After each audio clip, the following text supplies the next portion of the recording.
like that. All right, we are all the way live, and since there is not going to be a show this Thursday because it is Turkey Day, hello and welcome to my graveyard. I am your host of the evening, the Cemetery Man from Salem, Mass. Always taking names and kicking candy ass, live in living color here on YouTube Live on StreamYard with one of my best horror friends in the whole wide world. Hell, one of my best friends overall in the whole wide world, the legendary Nate Murphy, aka the Horrorboy. What's going on, my dude? Hey, how's it going, man? I'm just really hyped for Thanksgiving, man, and thanks for having me on. I can't wait to get into these movies. They're both movies that I love for different reasons a piece. But yeah, man, getting ready for Thanksgiving. Can't wait to start eating some food and devour some stuff, man. I can't wait. Bro, me too. Do you have like a favorite Thanksgiving food? I would say probably like ham. I don't know why, but ham and mashed potatoes and gravy for me, like the perfect combo or trio, right there. Ham on Thanksgiving. So you're not a big Yeah. turkey guy? No, I like turkey too. But turkey's the signature thing. I like to be different. I like to go after the ham. Dude, I'm actually all with you there. I'm a big ham guy. But I yeah, love man, turkey too, though. Turkey is pretty good. I won't lie. dude, yeah, turkey's fire. Turkey's fire. And I also I love mac and cheese. I'm a big mac and cheese guy too. Oh So yeah, mac yeah, and my cheese is mom my great. mom was cooking up a storm today, so I'm really looking forward to that shit, man. It's gonna Yeah, be a man. I lot got of some fun. pecan pie in there. I love some pecan pie, man. Some pumpkin pie. Dude, yeah, I know. Thanksgiving is a great time of the year, and that's really why I wanted to do the stream.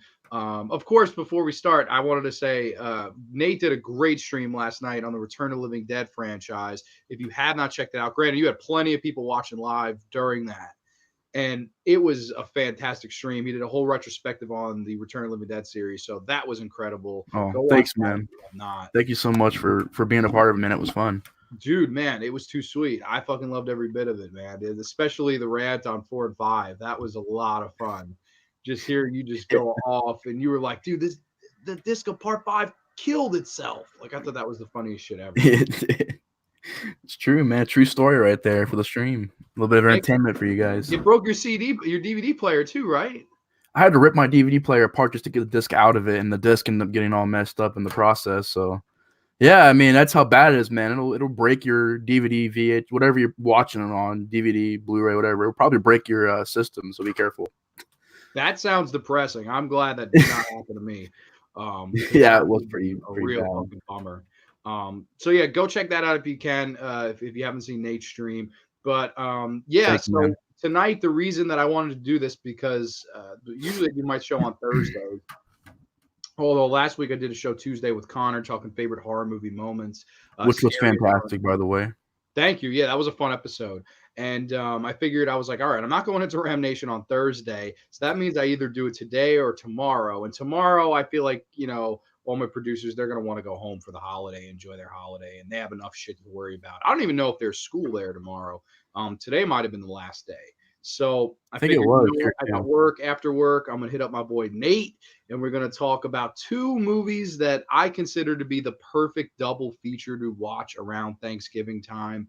And of course, it is Crazy Fat Ethel, followed by Blood Rage. So, two of my favorite goddamn movies to watch around this time of year. We'll get into them. I figured we could start with Crazy Fat Ethel. Nate watched this one for the very first time yesterday. And Nate, I've got to hear your thoughts first, man. What are your thoughts about Crazy Fat Ethel?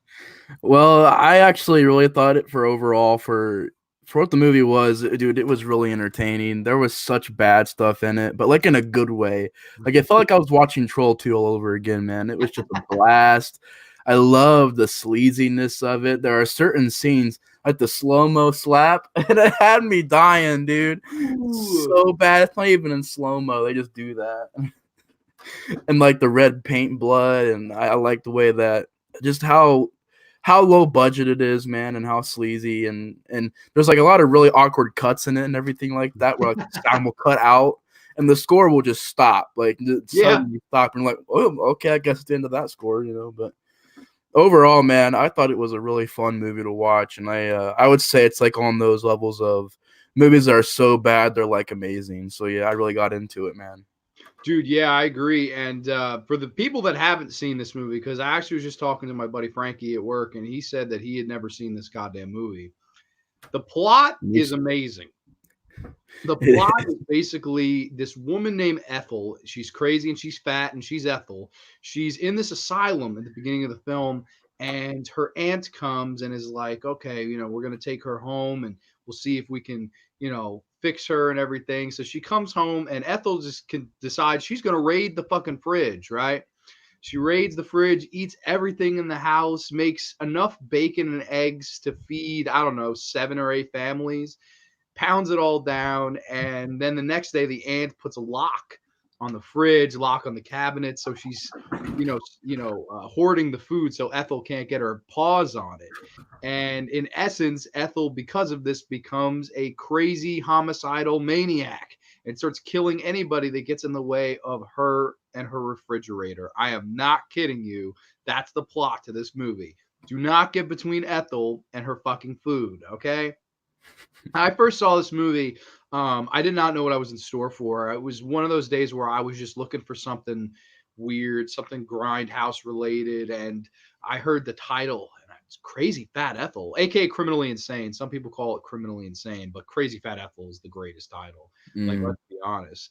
I And thought you were trolling me at first. I'm like, there's a movie called that. That's Like, what everybody oh, there's says. not just one, there's 3 of them, you know? Yeah, they're right. There's a sequel and a remake. That is true. There are 3 Crazy Fat Ethel movies. Ryan said the same thing. He was like, "You mean Motel Hell?" I was like, "No, I'm talking about Crazy Fat Ethel." And he was like, "Wasn't the lady in Motel Hell called Ethel?" I was like, "No, that's Ida, man. That's a totally different fat crazy Yeah. person."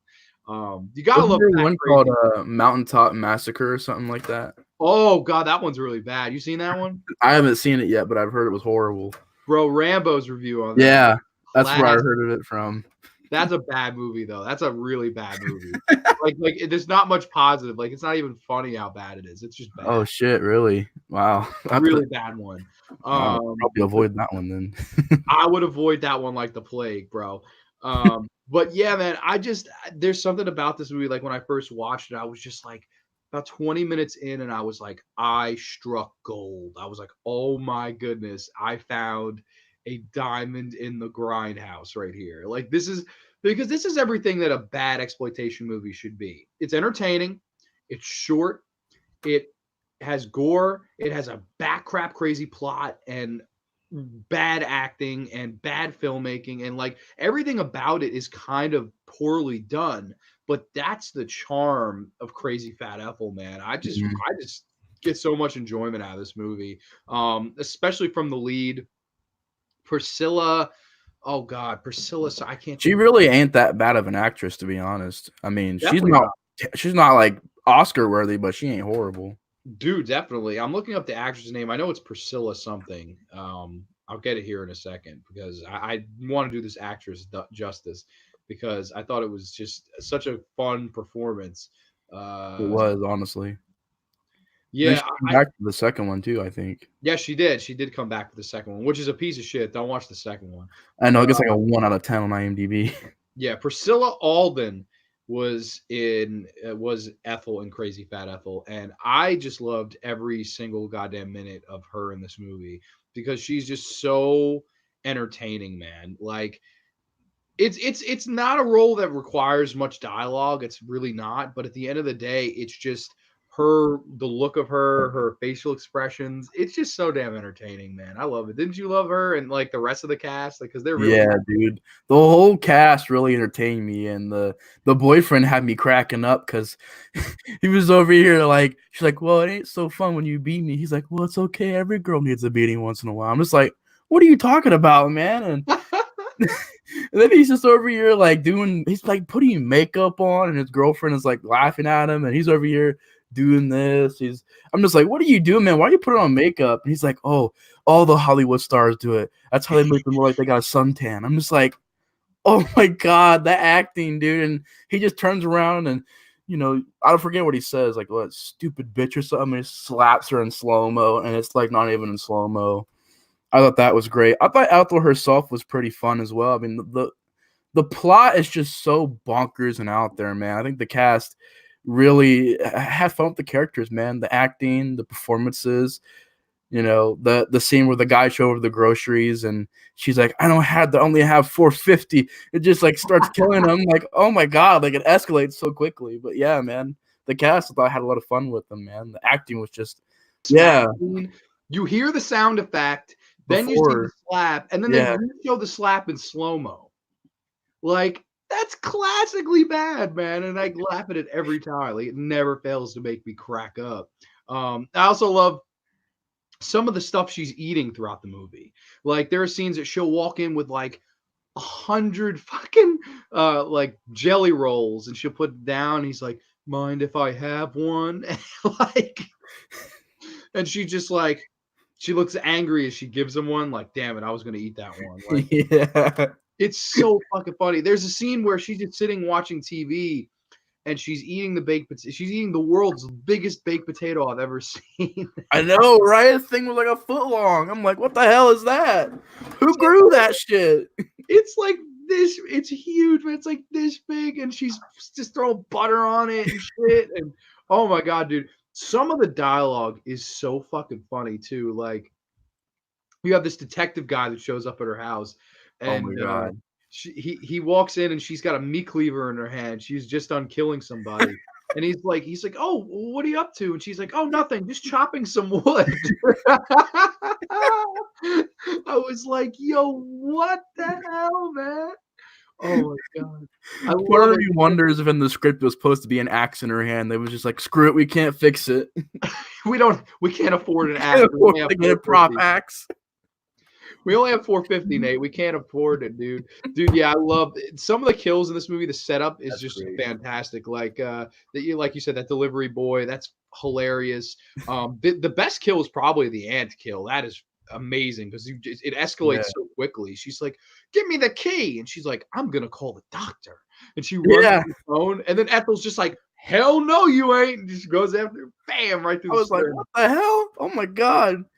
Yeah, You know?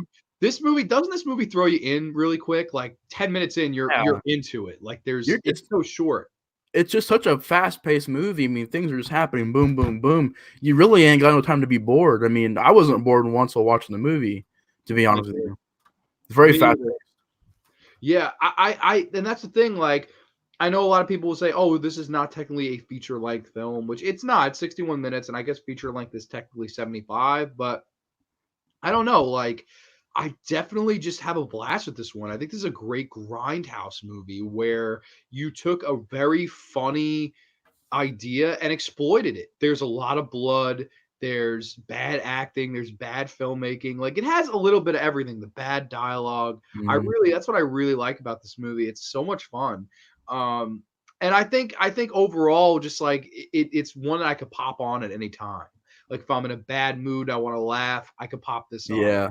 If I it's bad, needed to see that after seeing Martyrs. I'm like, okay, this is definitely lighting the mood up after Martyrs for me. dude, now that's a double feature. Nate watched Martyrs followed by Crazy Fat Ethel. Yeah, what a fucking combo. Dude, yeah, that's like serious torture, Yeah, craziness, followed light by and dark. yeah, That's followed light by a and dark, man. hilariously bad grindhouse movie about a fat chick that wants her food and she will kill whoever gets in her way. That's what Crazy Fat Ethel does, man. But Remember I the don't guy in know. the backyard? He's like, "You're not gonna be able to dig very far with that shovel." And then he just, like, pops up out of nowhere. He's like, "Well, good luck with that," and he just, like, slowly goes back down.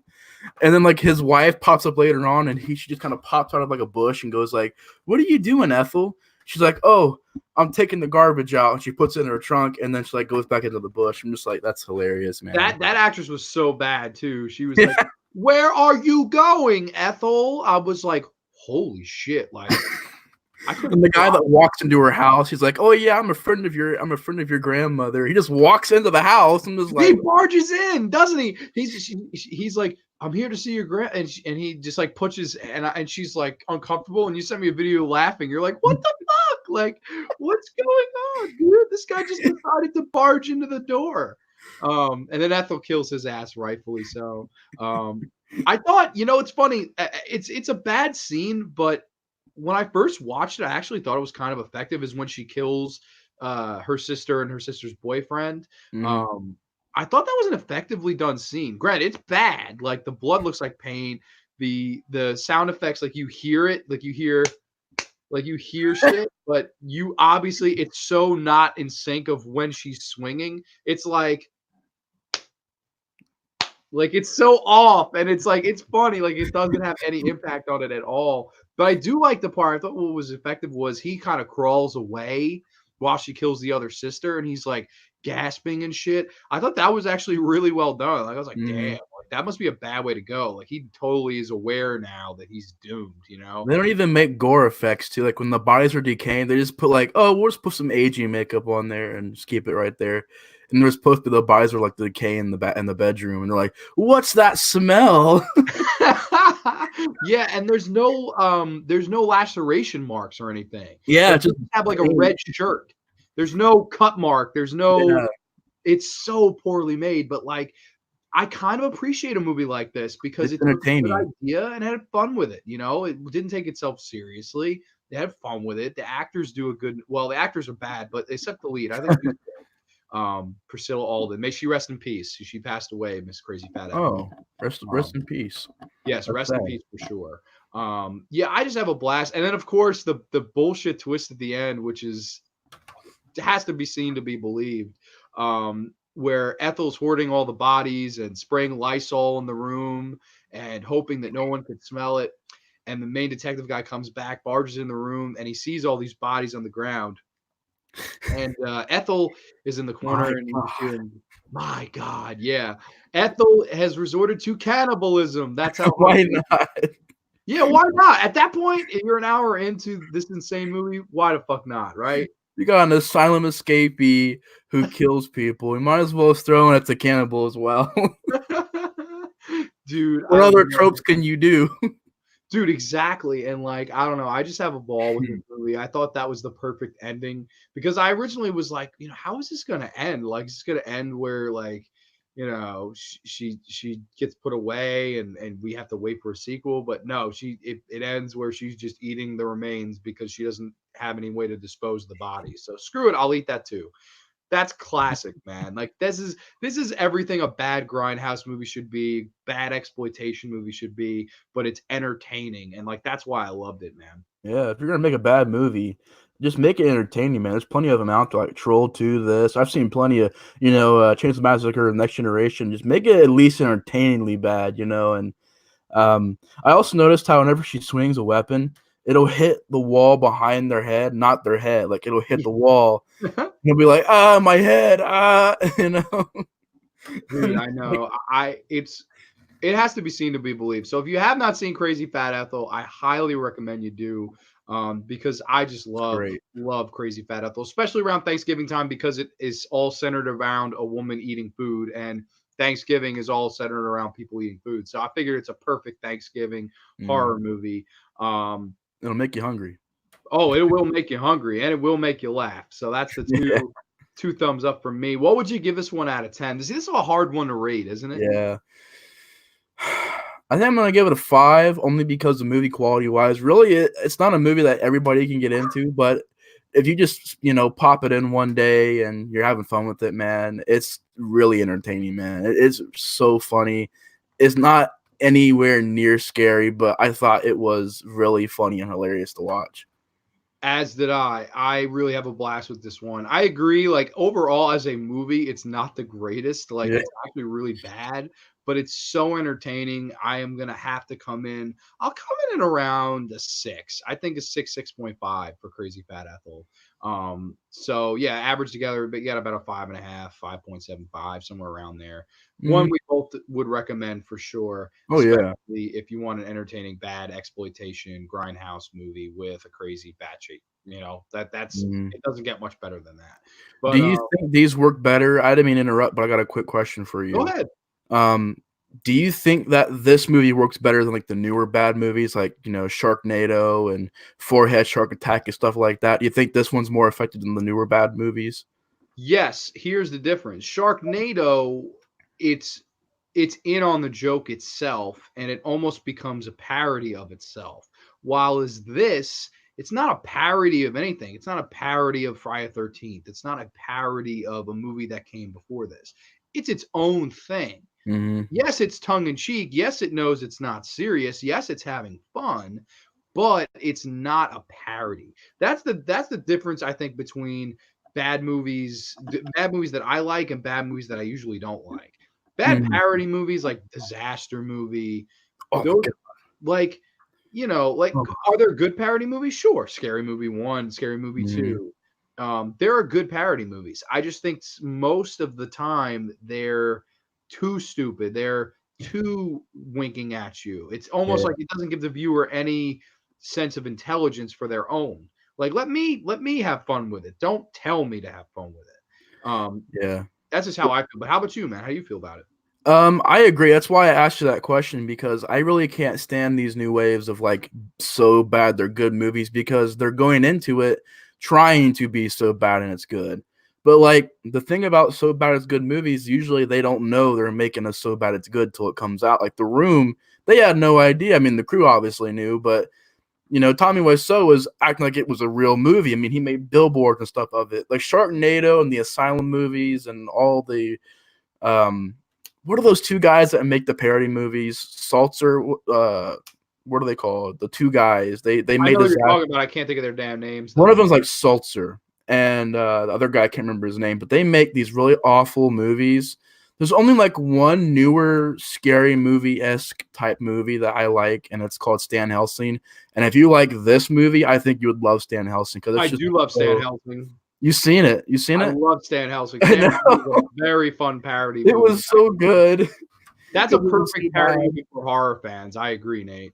Yeah, man, I had so much fun with it, but yeah, like all the other ones I don't really care for, honestly. Disaster Yeah, like movie. when you get a disaster movie and vampires suck, Oh, and those are bad movies on purpose, and it just loses. And same thing with the Sharknado movies, like that now that if they're up to Sharknado, the Fourth Awakens. Like, are you oh my god. kidding? That's just you're not giving me any chance to like even the Amityville sequels, as bad as some of those are, they're funny because uh, they're on paper they were trying to do something new.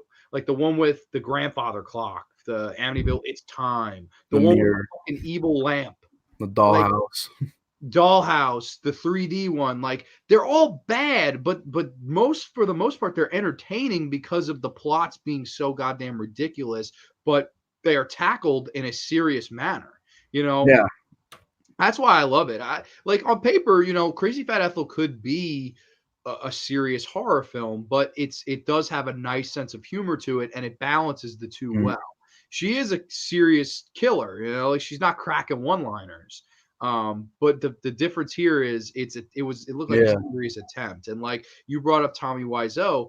Tommy Wiseau made sure The Room stayed in theaters for 2 weeks so it would qualify for the Oscars. Like I swear to God, he did. And like that's the difference between a movie that organically gets over because it's bad than a movie that is trying so hard in your face, laugh at us, we're bad, we know we're bad. It insults our intelligence as viewers. And Kind of like Hatchet's the same way too. Even though I like Hatchet, I can tell Hatchet's kind of the same thing where it's just or Eli Roth movies, they're gonna throw so much stuff at you. You're like, laugh, laugh, laugh. It's like, dude, it could be more natural than that.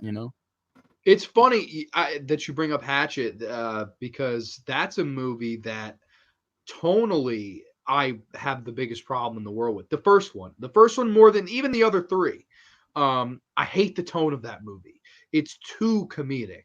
It's Mhm. honestly a comedy horror movie. It's one of very few where are the effects great? Sure. Is the origin of Victor Crowley great? Sure.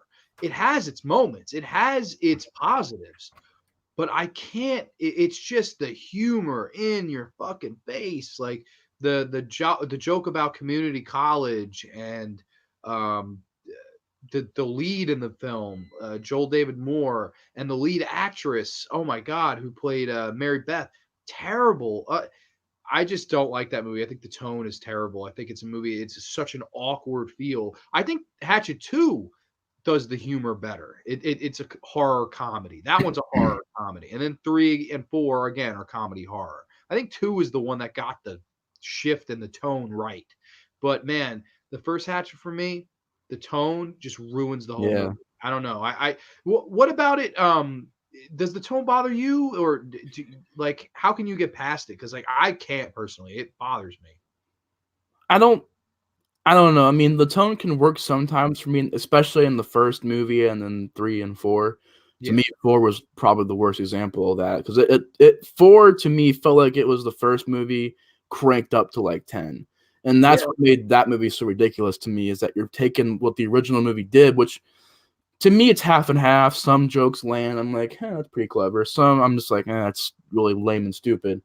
But I think what makes the first movie work for me is probably just the gore effects. It's a fast movie. It's got a good. I liked Adam Green's approach to it. Like as a horror fan, he kind of went out there and made it his own. And I like the story behind it. And I don't know, it's not a perfect movie, but I can see what you mean. The whole tone thing I think bothers me sometimes with those movies.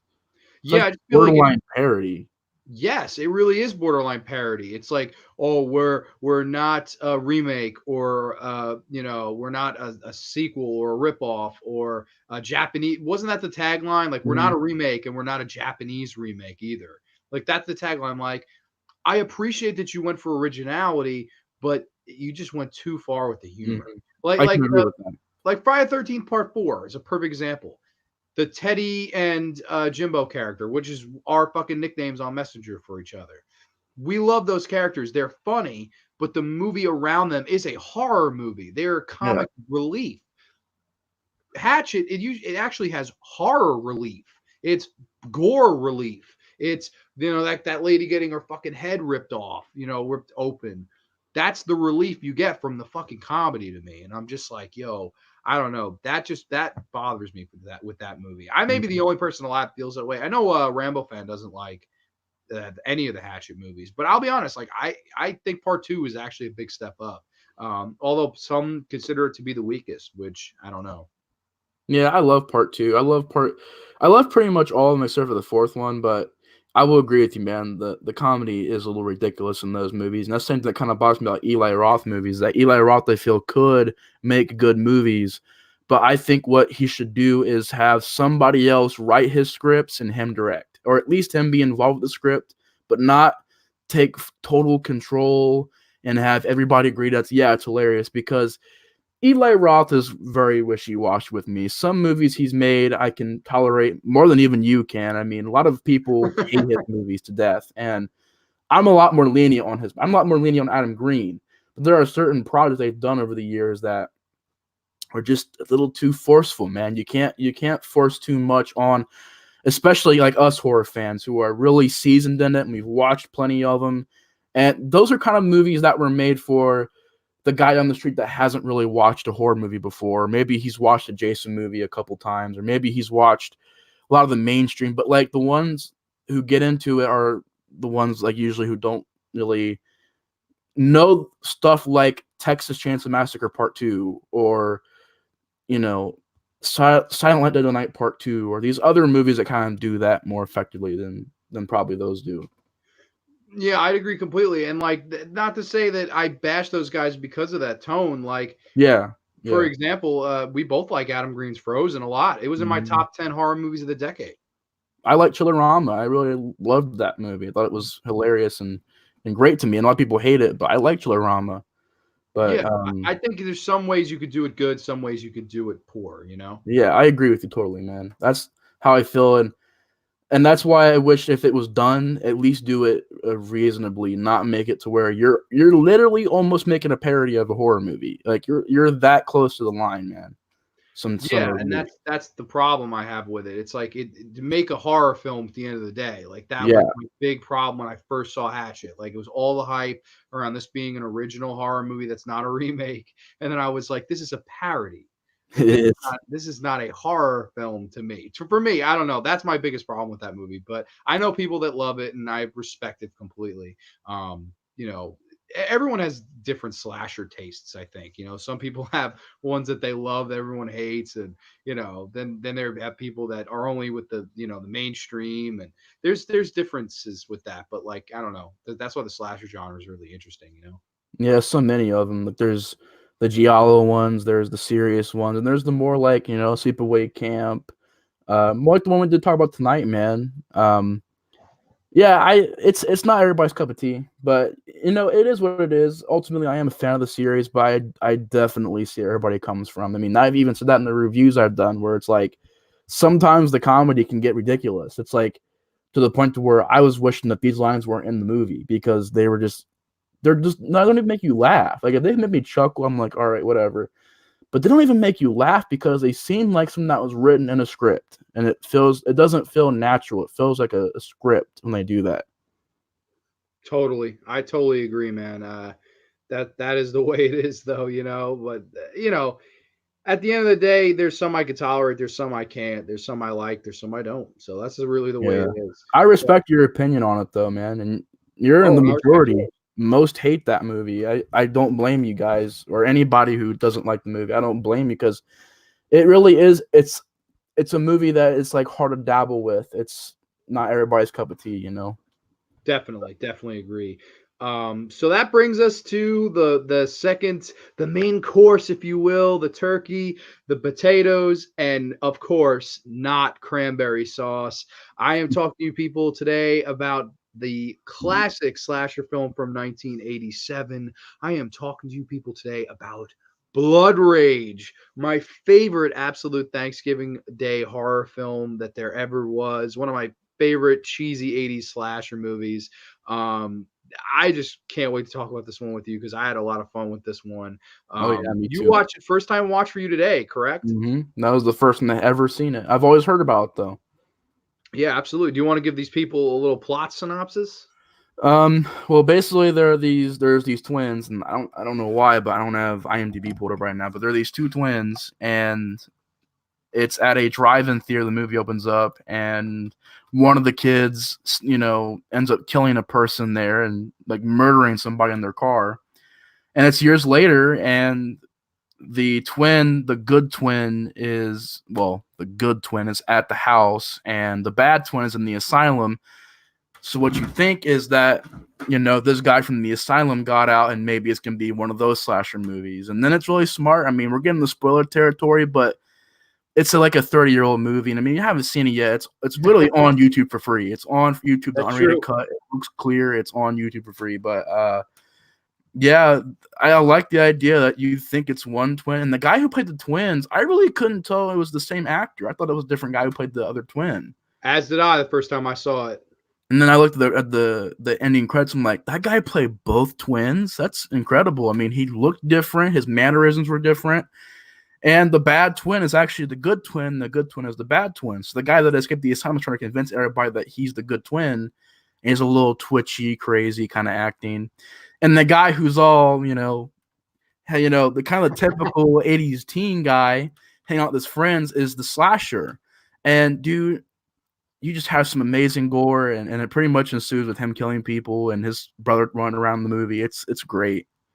Dude, yeah, I totally agree. This is another one of those movies where I stumbled across it late night. I was wanting to watch a slasher movie that I never saw, and I was picking between movies like Final Exam, which I saw eventually and I thought stunk. Movies like Prom Night, and I stumbled across this one. I was like, this one sounds pretty interesting. Like twins, Thanksgiving setting. I was like, let me give this a shot. And this is just like Crazy Fat Ethel. I knew about 20 minutes in, I was like, I struck gold because the tone, the humor, and the acting in this movie is just off the wall. I love it. I gotta say too, the opening kill in this movie is fantastic. I love that opening kill. They're at this drive-in, and like you said, the couple's having sex, and the bad twin kills the male in the couple. He just It's totally just brutal, man. It's such a good effect too. I'm like, whoa. Yo, it's insane like how good I believe the guy's name is Ed French who did the effects for this. He also in the same year, and now this will throw you off because this movie was actually shelved for 4 years. In the same year, 1983 is when this was shot. Did Sleepaway Camp, Mm. the first Sleepaway Camp. Ed French, I believe the guy's name is. He did Sleepaway Camp in this back to back, belly to belly. And I gotta say that I think this movie is the better work of the two when it comes to his effects work. Because the gore in that scene is phenomenal. Like I think it looks really, Dude. really good. Yeah, dude. I would say this: the effects in this movie rival Tom Savini's effects, and you don't hear that from most of like even I will say like Tom Savini and this guy who made this movie, and I would say also the third guy, the guy who made part 7 of Friday the 13th. John Carl Buechler. John Carl Buechler. I'm so sorry I forgot his name, but John Carl Buechler also 3 and KMB, the 4 big ones, I think. Oh, definitely. And like that opening, that's the way you open a film. Like I was like, oh my God. Like Yeah, it was shocking.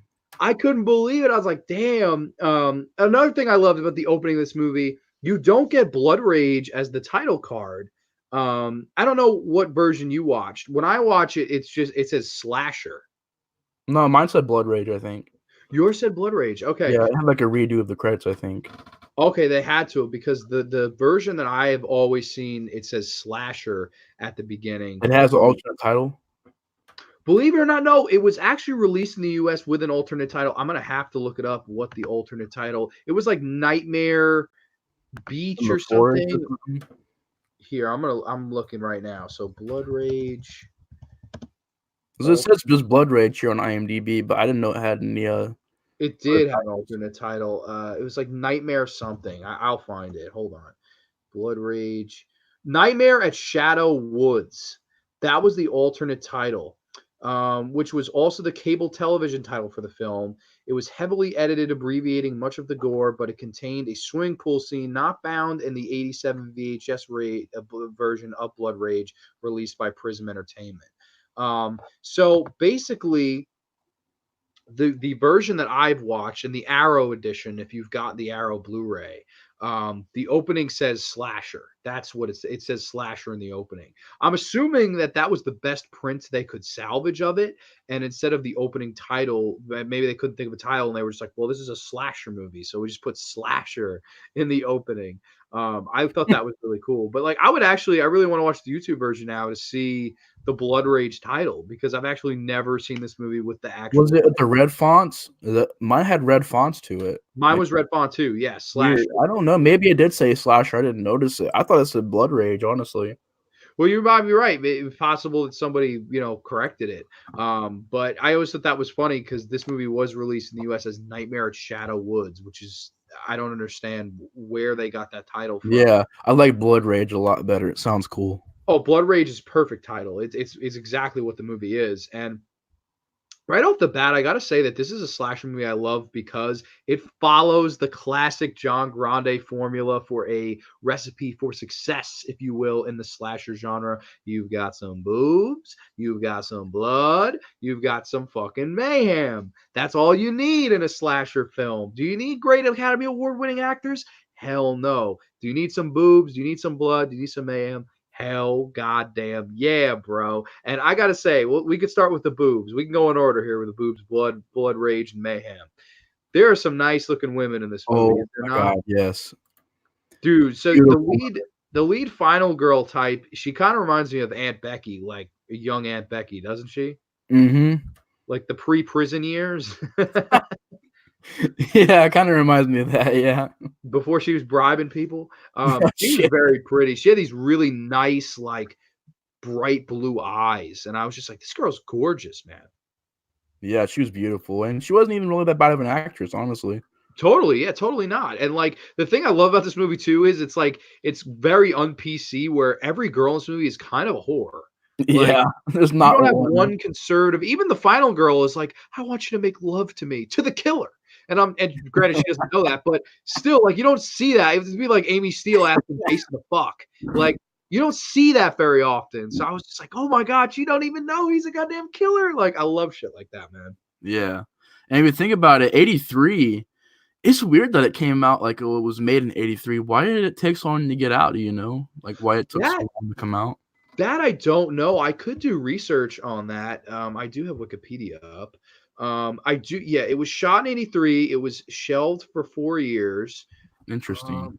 I'm not 100% sure. I know it was censored for the longest time. I think it was censored until 2015. That's when the uncut version was finally released. Yeah, I can't find anything here. I don't see anything here as to why it was shelved. I can tell you a little bit though about the director, who is John Grissomere. He actually, I think I have one of his movies over here. Looking on my shelf right now. It's a double pack. It's a House on the Edge of the Park and this movie called Last House on Massacre Street, which is an Mm. alternate title. Both his movies had alternate titles that were not the movies he made, which is weird because he only made this and that other movie. The actual name of his other movie is called The Bride. And it's this movie about this woman. She gets married to the love of her life. And on the wedding day, he cheats on her like with one of her Mm. bridesmaids, right? And she fucking sees this and she drives off. And then it's like the rest of the movie is her fucking with him, sending him like dead animals in the mail and calling him and screwing with him. And it's a really good little movie. I have it somewhere Wow. on the shelf over here. I'm trying to find it here. Oh man, I can't see from here. I have four eyes and I'm blind. But yeah, it's a fantastic fucking movie. I really liked that. And it's cool that that was made in 73 and then this came out in this was made in 83. So he made two movies 10 years apart and then this one sadly didn't get released until 87. I really thought both movies. It looked like an 87 movie though. It didn't look like an 83 movie though.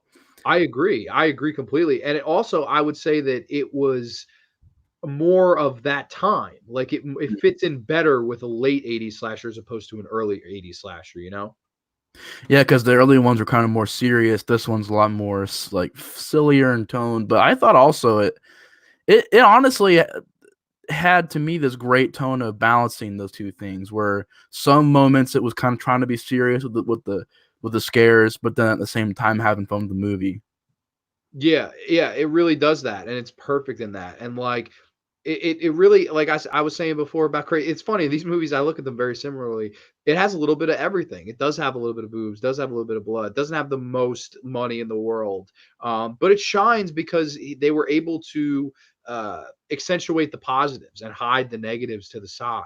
And like that's why I Mhm. really loved this movie. I thought it was like I was like, okay, they don't have the greatest actors in the world. What are they going to do? They're going to have them act slutty and drink and do drugs and have sex, and that's what you have to do. Like that's their role in this movie, and they get killed off one by one. I thought that was really cool, and the guy who did the special makeup effects, Mr. French, he actually shows up in the movie. He acts in the movie as the guy that gets his head cut off, decapitated, and like hung up on the string. And Oh, like really? yeah, that's the special makeup effects guy, which I always That's thought was so crazy. cool. He gets to kill himself and make a fake head Yeah. for himself. Like, how cool is that, man? Yeah, that's actually pretty awesome. I didn't know he was in this movie at all. That's cool. Yeah, That's he pretty seems like awesome, a man. really cool guy. Like, he never acted again, but I thought it was so cool that he wanted to be in this movie and do the effects for this movie. What did you think of the mom character? I wanted to talk about her for a little bit because, man, she cracked me up to no end. Like, I just loved the mom character in this. She was so crazy. Like, I don't know how she did it, but she acted just crazy. Like, I thought she pulled it off very well, and it was just it was a pretty interesting performance to say the least. I mean, you really bought she was crazy, so I don't know how she did it, but she definitely made it seem legit. But there's like certain moments where I was just like, what? Where she like sweeps and it's like sweeping like this. And I'm just like, what the? And then like the fridge moment where she starts eating food, I'm just like, what the fuck? Like, it kind of made you think, I don't know, man. It kind of made you think that there was something, a couple screws loose. I don't know how she did it, but she definitely pulled it off, man. I did a show with Don a couple years ago, and he believed that she had to have been under the influence of some drugs because he said she looked so fucked up. I don't think he's far off. Like she seems like Yeah, I that's love the pretty scene accurate, where actually. yo, absolutely. She finds out the other son's gotten out, and like you said, she just starts like viciously vacuuming. She's like, to forget about stuff, I clean, and she's like viciously. I was like, what the fuck? Like, what's And wrong she, like, with starts this calling lady? people, and she's like, "I need to talk to my husband right now. Get me to him right now. I don't care what you say." I'm just like, "What the fuck? Like, what is going on with her? Like, is she okay?" And I love the dinner scene where she tells him not to say anything about the brother escaping. The first thing he says, he's like, "So my brother escaped. Does anybody want some cornbread?" Like, And she's just like, Yeah, and she gets so angry at him, and, apparently she was kind of a known actress at the time. Louise Lasser is her name. She was on the Mary Tyler Moore Show. Never heard of her. I didn't see her in much else, but, like, I thought she literally was the perfect choice because she was so batshit crazy, and funny because, like, she looked like she was high the entire film, which I thoroughly enjoyed. It was Um, hilarious, man. I was feeling like, why is she acting like that? dude, I don't know. I don't even know if she could explain it, man. She like hands her son like a pumpkin pie, and like he starts like messing it up, and she's like, "It's okay, it's all right." And it's like, what the? Come on, man! And she finds bloody clothes, and it's a whole big old thing where you're watching it and you're wondering like, okay, so I wonder how this method acting was done here. Like, I wonder how she got into this mindset in this movie. Dude, yeah, I would love to know too. I'm assuming she just took a line of coke and then that was it. Like, I don't know, bro. This was phew, like Like weird something, man, performance. Yeah, something. yeah. I gotta say I agree with you about the brother, the two brothers or the one actor playing the two brothers. I thought he did a fantastic job. Oh yeah, dude. That's I what want surprises me too is he didn't become really big. Like that's a character like Angela, where you, or not, yeah, like kind of like Angela, where you can really do that smart thing where he's having fun with it, and you know, he's not just some serious stiff killer, and he doesn't wear a mask, and that's what makes him very unique. And I'm like, I don't see too many movies out there that do that stuff besides maybe Sleepaway Camp and stuff like that, and that's what made Angela so special. But in this, it's like, excuse me, it's like he got to have two roles that I thought he did very well in, where he was acting more crazy, more emotional, and more of a disturbed individual. Then the actual killer part, he's having a ball. I mean, he's teasing people. Oh, what's this? Looks like a fork. Oh yeah, it is a fork. Stab them, and how he knows the tropes. Like the girl goes into the closet, he knows she's in there, so he gets the dead body and starts playing around with the body. And she's like, "Oh my god, why you do this?" Like, you're no fun at all. And then he's not even chase her. He just walks in, so like, "Hey, where you going? I'm gonna catch you." Like he's just such a good slasher. I really thought he pulled it off and easily. Him, the mom, and the girlfriend to him, I thought were some really solid actors in this movie. Even though the mom, it's a little weird how her performance is, but I do think they're solid characters. And the rest of the cast, they're not Oscar worthy, but I didn't hate them. I've seen a lot worse acting than that cast, but yeah, dude. It's he's just a great. I'm surprised he didn't catch on more. And in this movie too, I'm surprised because Blood Rage I never actually heard about. I just seen a poster of it, and I'm like, that's a cool looking poster, but I never actually heard about the movie before. And but yeah, I've heard about Terror Train, The Prowler, and all those other slasher movies that I've seen. I'm just like, I think this is much more, in my opinion, better than those movies like Terror Train and The Prowler. I agree. And I wanted to get into his acting, and then I have a question to ask you. So if I keep rambling, please remind me to ask you the question. But I just want to say on Mark Soper, he's the guy who plays the twins. His performance is great. Like my thing about him is I love how he's able to dial it up to 11 with the killer character, and he dials it back to like one with the other brother, with the calm brother. Mm. That's really hard to do. And I think he pulls it off. Like you really feel sympathetic for the one brother, and then the other brother, you're like, oh my god, I'm having a blast. This guy is just having a fun time making a fun, cheesy, classic slasher from the 80s. And I think he just kills it. I think it's a very underrated performance. And it's funny, like when I did the Carrie Award show, I feel like I should have nominated him because like he never got his mention or his day in the sun to really shine and didn't have much of a career after this. It's a shame because I think he was really good, and I thought he kind of stole the movie for me. Every time I watch it, I kind of watch it for his performance. But now getting to the question I wanted to ask you, why do you think a movie like this did fall between the cracks? in the 80s? Like what I feel like there are certain movies in the 80s, like slasher movies, that totally fall in between the cracks, like for whatever reason. Like Madman was one of those movies. It only really had that renaissance in like the early 2010 era. Like that's when I finally heard people mention that movie. Me too. Like there's a few of them. I can't think of all of them off the top of my head, but you definitely know some of the ones I'm talking about. I'm sure people that watch, they'll think of some that I'm not thinking of. But why do you think Slaughter this High movie? too. I think Slaughter High I'd never heard about till like a couple years ago. Definitely, definitely. So why do you think a movie like this falls in between the cracks?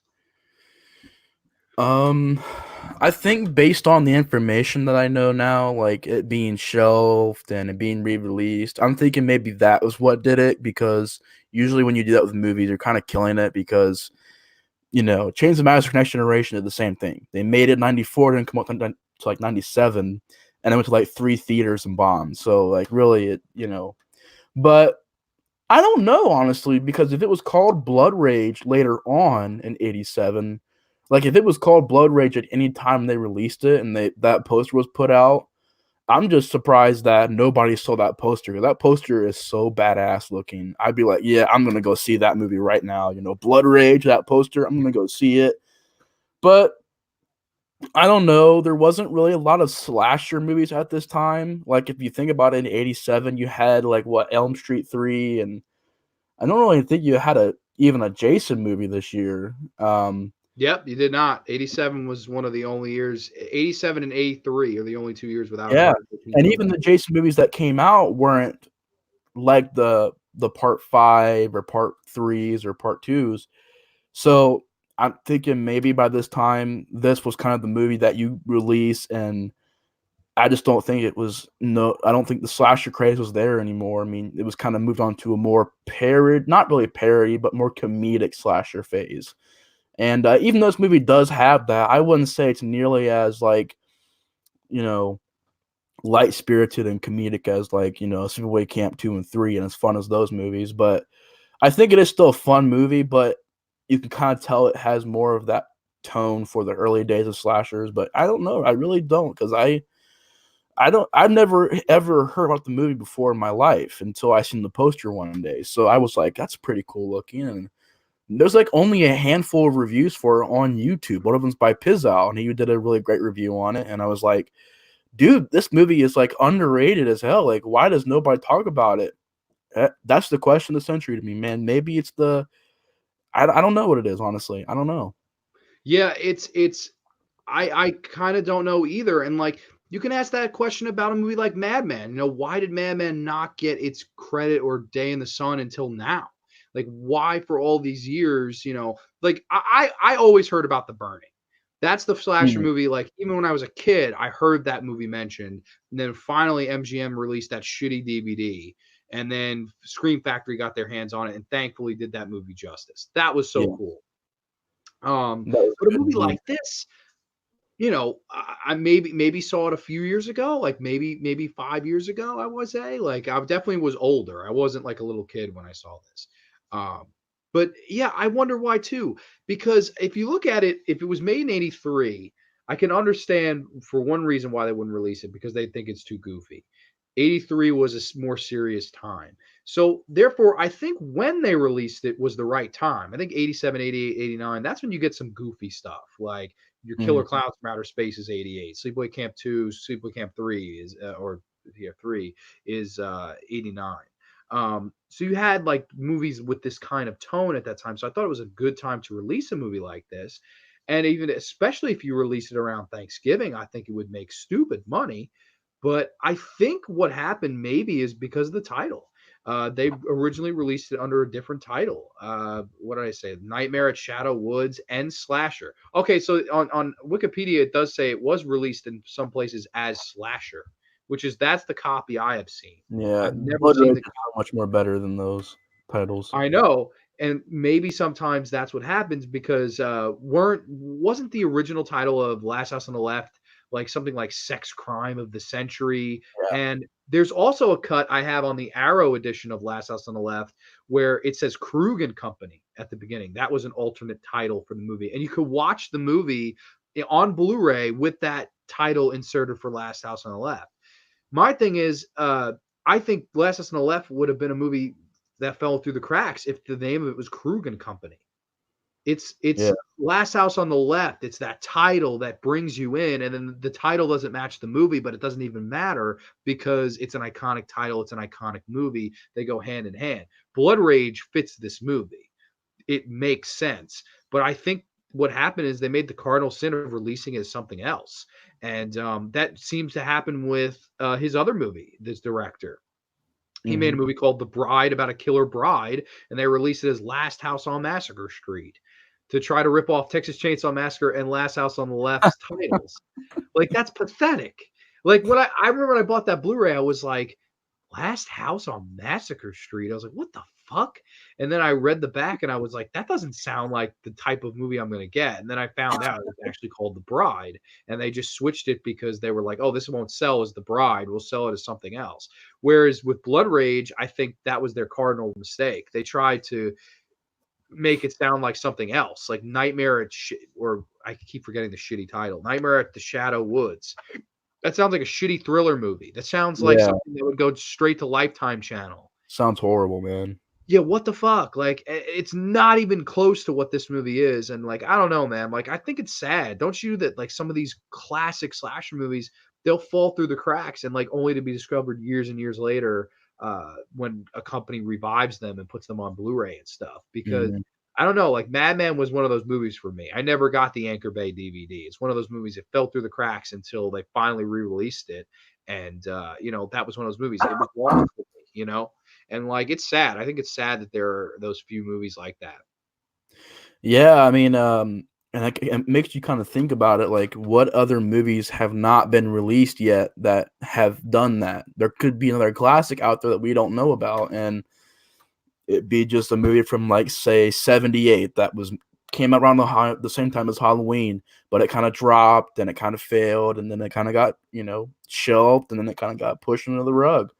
But that's the interesting thing is finding movies that go through that, and I think it makes you appreciate them even more because they didn't get that appreciation back then. So now you really do appreciate them. But I just don't get why certain movies do get more praise than this. Like to me, I found more value in this as a slasher movie than Terror Train and Prowler, even though I do like those movies I heard about way before this movie and way Mhm. before Slaughter High and even Sleepaway Camp 2 and 3. I never even knew they had sequels. So I was like, what? There's a 2 and 3, and I just kind of wonder about that too. Like, wonder why certain movies get more recognition than others. Maybe it is titles. I don't know.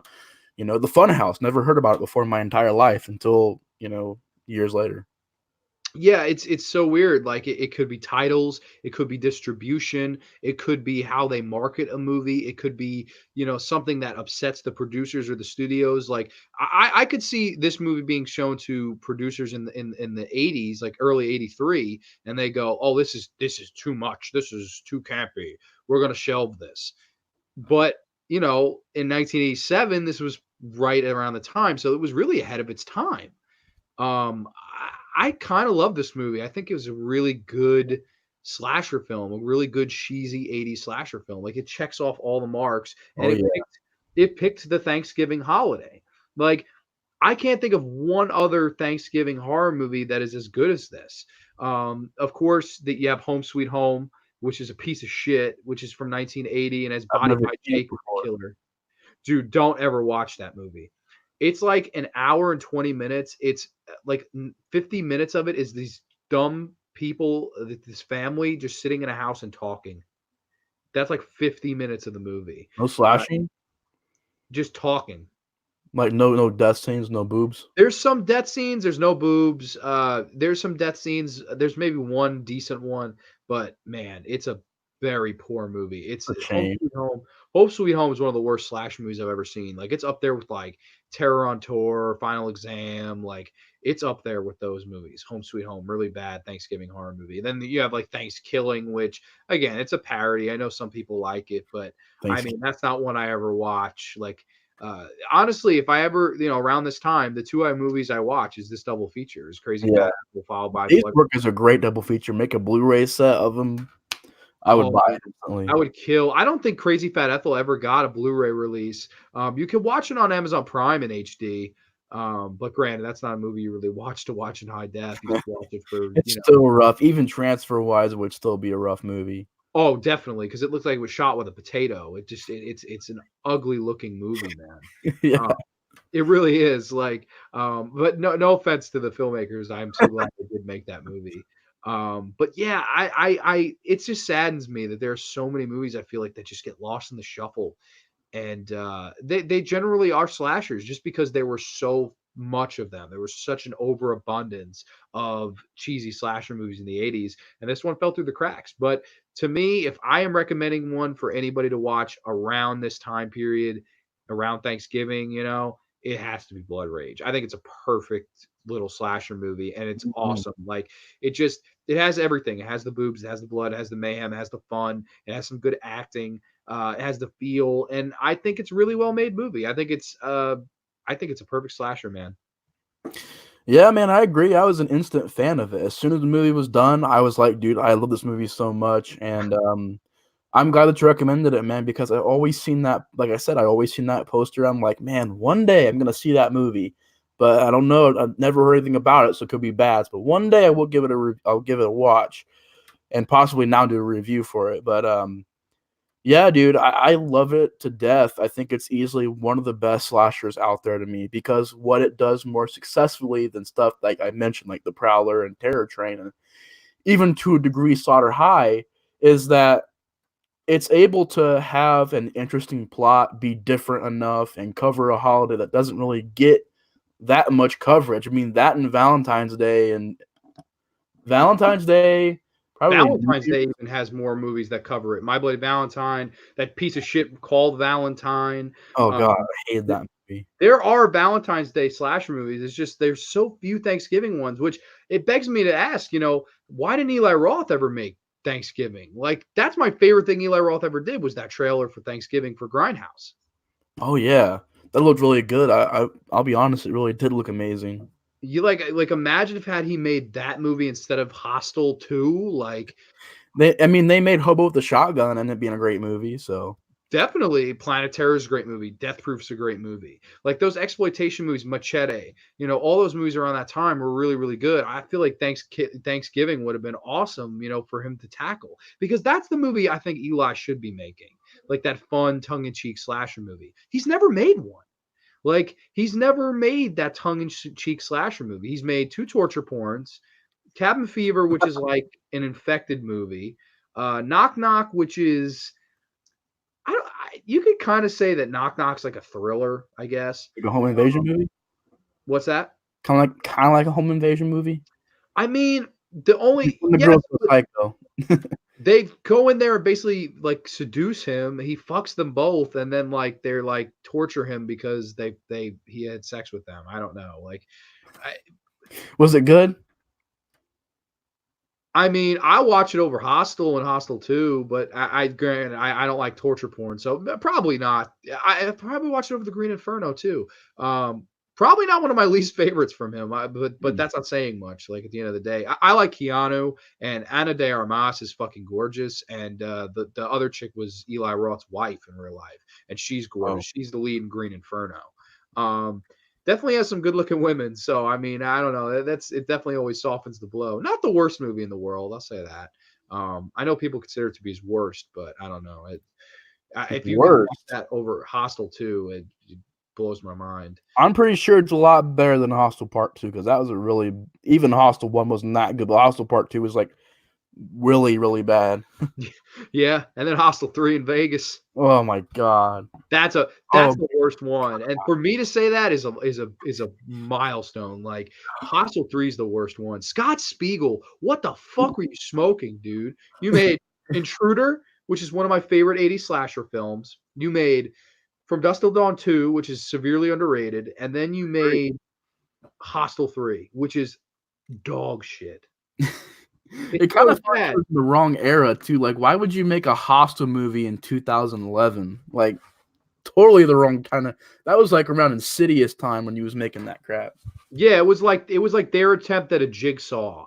Like it was over, but it was like a movie that tried to relive the glory days. And the only problem is it was like disco. That's the thing with torture porn. It was like disco. It was like everybody was into it for a while, and then everybody was like, "Why the fuck did we like this?" And like now it's like completely like it was never Mm. around. Like I'll go back and watch the first two Saws. I think they're good films. I I even like think there are some good parts in some of the other ones. But torture porn lived and died a very quick death, and mhm. like it's honestly like almost frowned upon when you look back at it now, like that whole But game. I do like some of them, like Rest Stop and Wolf Creek and Joyride. Those are kind of really good. You consider Joyride and They that became was torture porn after the first one. Like yeah, Wrong Turn one, I don't really consider to be torture porn, but the second and third one, and fourth one, it's all about. really I that mean, blows my mind.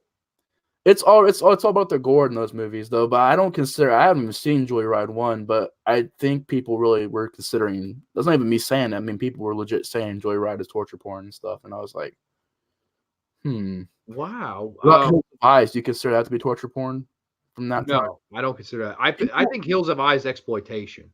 people lopped that in there with it too. 2006, Really? yeah, 2006, 2007's Hills of Eyes got lopped in with that crowd. I was like, I okay. mean, maybe the way they marketed the second one I can remember the commercials being very like one of the mutants was like licking one of the girls, and I was like, okay, I could see the porn part there. Like I could see that. But movie like Joyride's like a straight thriller. Mhm. And then the second one is just a really bad thriller. And then the third one is in a really, really bad thriller. Like it Oh goes down the shit. line. And like Wrong Turn 1 and 2, I think are really good, like backwoods cannibalistic slashers. And then part 3 is just dog turd. When I say like when I think torture porn, I think more like Turistas, Hostel, Saw, Captivity. Inside's considered torture porn as well. Yeah, I don't Wow. understand it either. I'm not even saying it. I'm not saying because I don't view Hills of Eyes as a torture porn, but a lot of people lock them all in the same crowd, like Wolf Creek. I'm like Wolf Creek, yeah, I can see that, That one I could see. I could see Wolf. That one makes sense. but like Um, Rest Stop really isn't about torture. I mean, there's like one little old scene in the movie, well, maybe two, where he's torturing somebody, and it's like a yeah, little flash. It's like yeah. I don't know. I interesting. would definitely agree. I don't. I would consider the other like Hills of Eyes is not torture porn. Rest Stop not torture porn. Like the ones I said, Captivity. That's a torture Oh porn. God, That's Captivity probably sucked. that's the worst one. That's the worst torture Sucked, porn dude. movie. That was horrible. I seen that movie. It was like on like for $1 on this shelf, and I was like, I'm gonna get it. Horrible. I sold it. Dude, I watched it and I sold it. the scene of that movie where at the beginning where she goes to the bar and she orders a drink for her dog. I was like, what the hell? And like the first torture scene is like him bringing up some water. It's like supposed to be the scary scene, but he's like drowning her. It's like it's not even really like it's not even scary. The movie doesn't even feel like it has tension to it.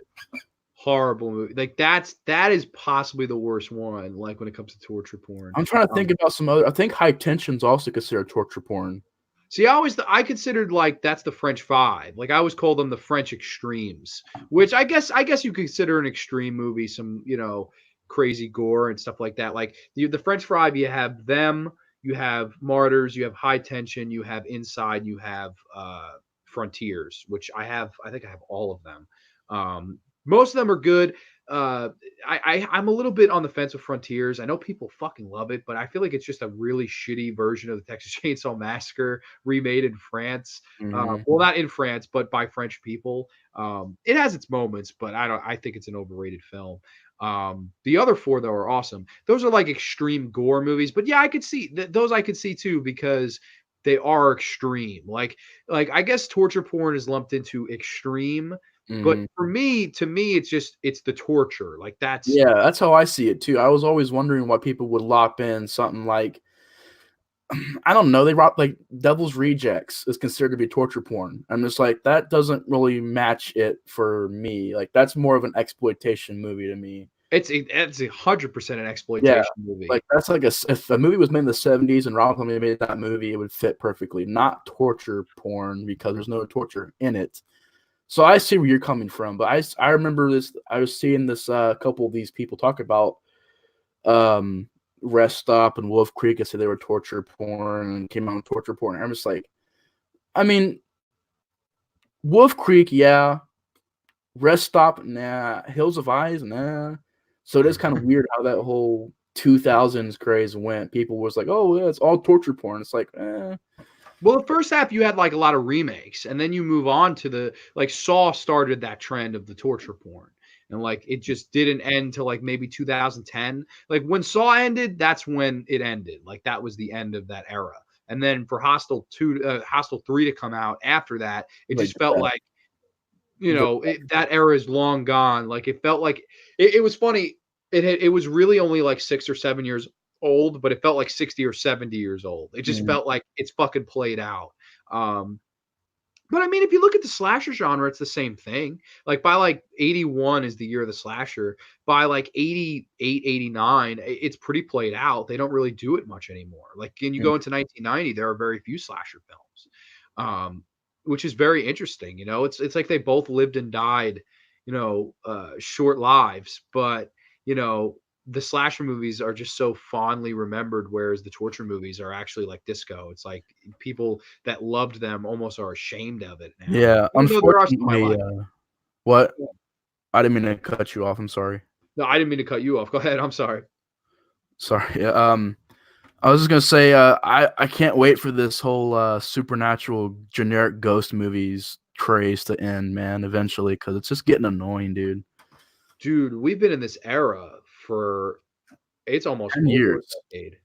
10 years, dude. 2009 Paranormal Activity started this craze, and we have yet to move the fuck on from it. Yeah, Like, Insidious too. Yeah, it's crazy. Like it's funny in like early 2010, you had a lot of movies that were trying to do the Avatar gimmick that were shot in 2D and then they reverted to 3D. My Soul to Take was one of those movies where uh, he shot in 2D, had nothing to do with 3D, and they released it in 3D. They went back, did reshoots, and made the movie partially in 3D so they could get more money per ticket, and the movie still flopped. like Resident Um, Evil 3D, Saw yep. 3D, Look at any horror movie from 2010. There's a few of them that's going to be Piranha, Shark Night 3D. Oh, all those movies around the same time, and that died very quick. And then you move on to The Conjuring and Insidious and Lights Out and the universe of The The Conjuring Forest, and Annabelle and Paranormal Activity 1, 2, 3, marked ones. Ghost Dimension, The Gallows, Oh, holy shit. Unfriended, The Forest.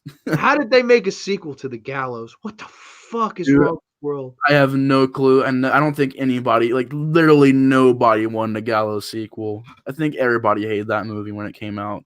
How is there not a Burning 2, a Blood Rage 2, and there is a Gallows 2? Like, But yeah, that movie got a Blu-ray special edition when I think it has right. I think it had it when it came out, like a Blu-ray 2 disc set. I was like, "What, dude? the You had?" Gallows got a Blu-ray I special think, edition? I think, I remember. I think maybe not, but I think it did. And it's one of those movies got a.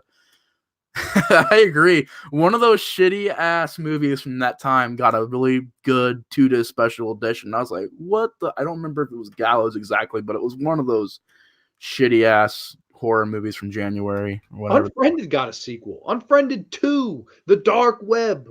Which I heard was better than the first movie, actually. I heard it was Yeah, like, I actually heard that too.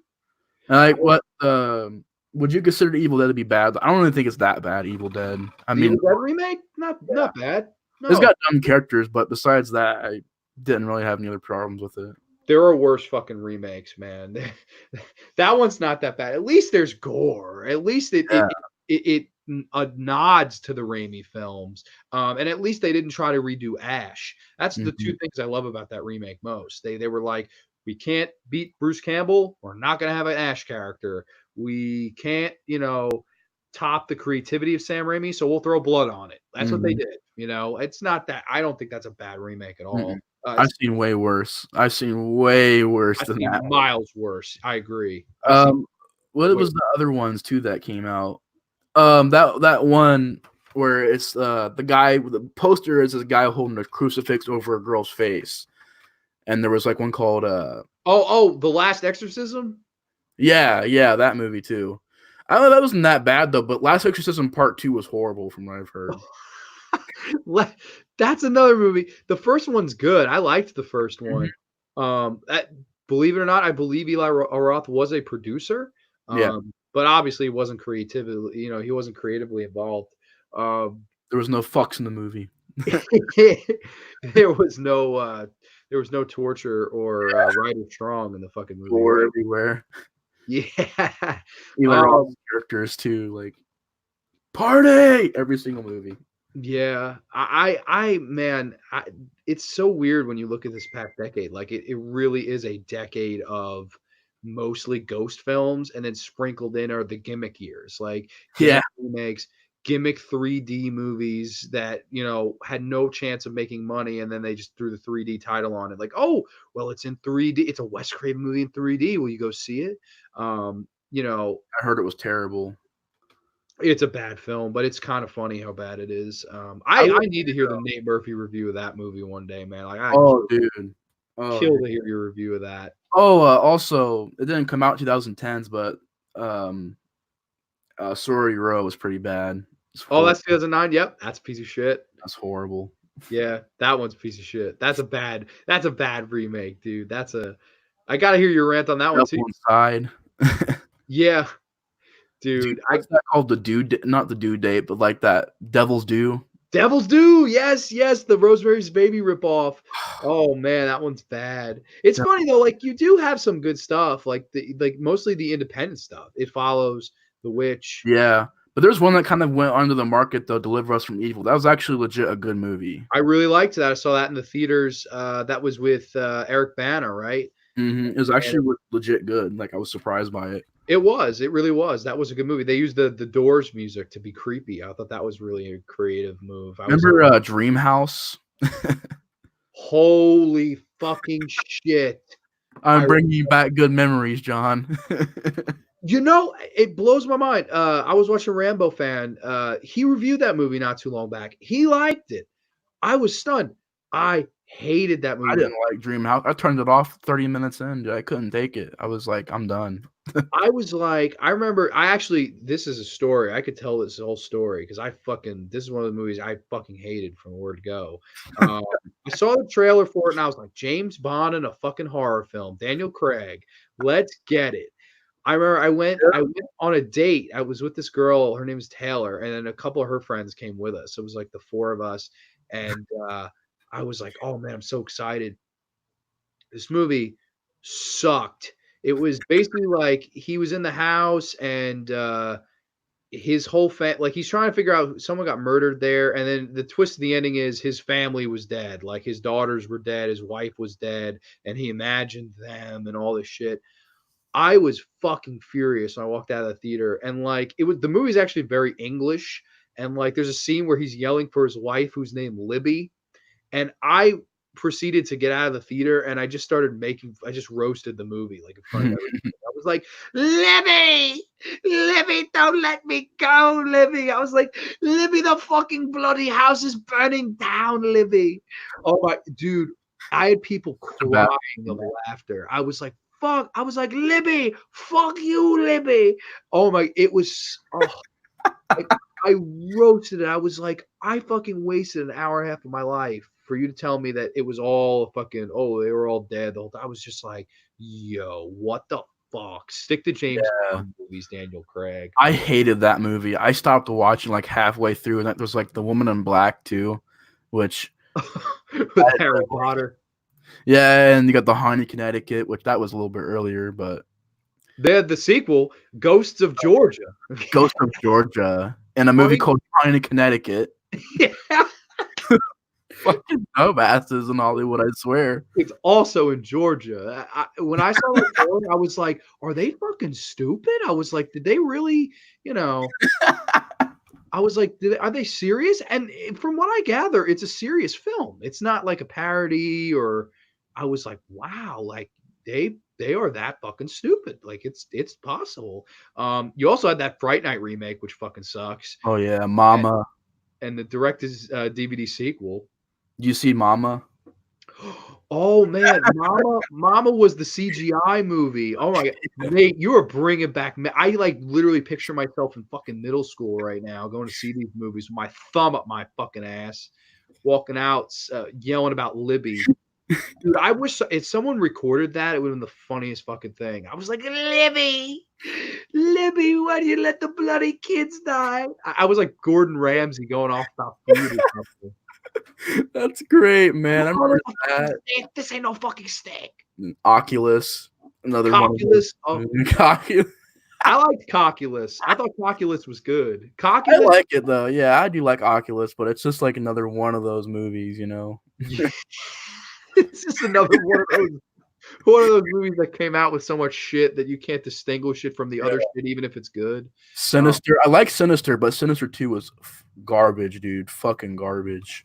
Oh my god. The first Sinister was, I thought was, I don't know, I didn't like it very much. I thought it had creepy scenes, but I felt it was like overly very depressing. Like it was just a sad film. Maybe it was very, I don't know. That's when I have to rewatch. But you're right, that sequel was a fucking travesty. Oh, dude, even the people who hate the first movie can agree the second one even fucking worse, dude. Oh, totally. Not even a debate. The second one's a fucking travesty. Like, here's some classics: The Visit, Crimson Peak. Did you ever see?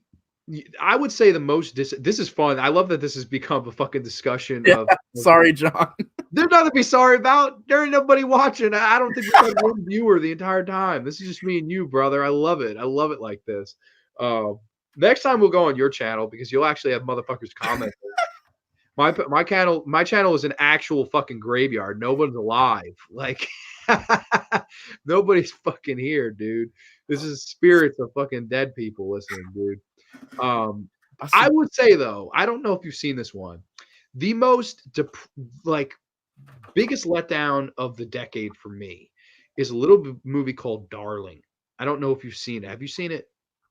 If I have, I forgot about it. Let me look it back. Let me look it up real quick. Maybe I have seen it. I just totally forgot about it. Darling, 2015.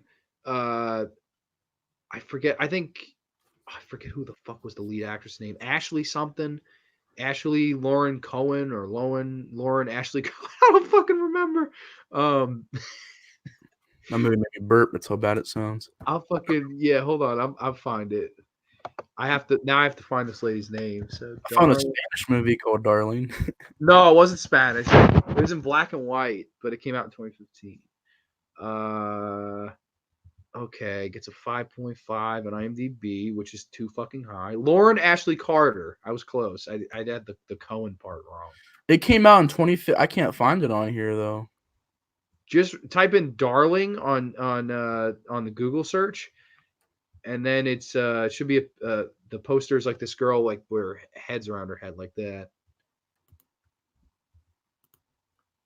Directed by Mickey Keating. Maybe if you want to look up the director. Mickey Keating. Who's made some really shitty fucking movies. Oh shit! Here it is. Oh shit! What the? Yeah, so I've never seen it before, but it looks ridiculous. This is another one I actually have a story on. I saw the trailer for this movie and freaked out. I was like, this is going to be the best fucking horror movie of the decade. Like, watch the trailer. You will be amazed. You will be like, holy shit, this looks great.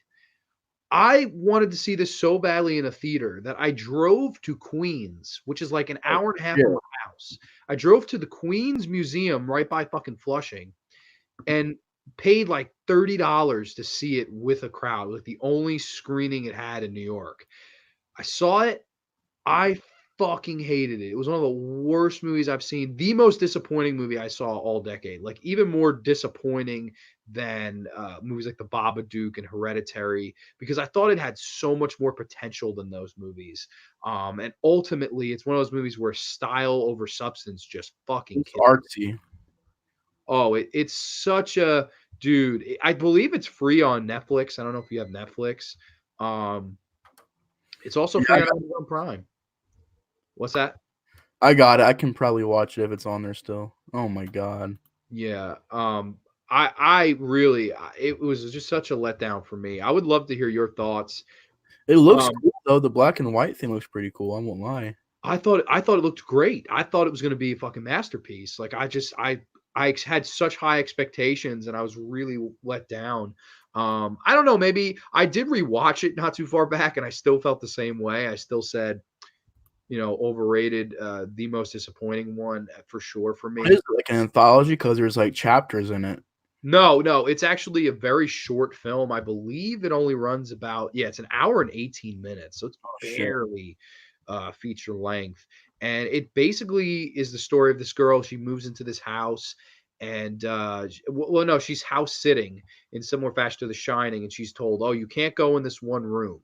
Like there's every house in the door in the house is unlocked except this one. And then she slowly loses her mind and kills a guy. And it sounds a lot better than it is. Like if you see the trailer, Nate, you'll be like, "Grande, I think you're nuts. Like this movie looks really good." And then when you see it, you will be let down. Like I promise you. I don't know why people. I think I commented on the trailer not too long back where I was like, "Fuck this movie." Where I was like, anybody that likes this movie's lying to themselves. So that one is the most disappointing. I remember I drove to fucking Queens and paid stupid money to see it, and I was furious when I walked out. Like 2 thumbs down for me, bro. Let's check out. That sounds really fucking horrible, man. I'm gonna have to fucking give that a watch one of these fucking days, man. That just sounds Yeah. horrible, dude. Um, I want to bring up though because I think 2014 was a pretty rough year for horror. So let's. I like actually. You hate. I know you don't like this movie, but I thought the Babadook was an okay movie, but it was not nearly as good as everybody made it out to be. Yeah. I was told it was a masterpiece, but did So you God. end up thinking that it had anything salvageable about it, like anything that was decent in it?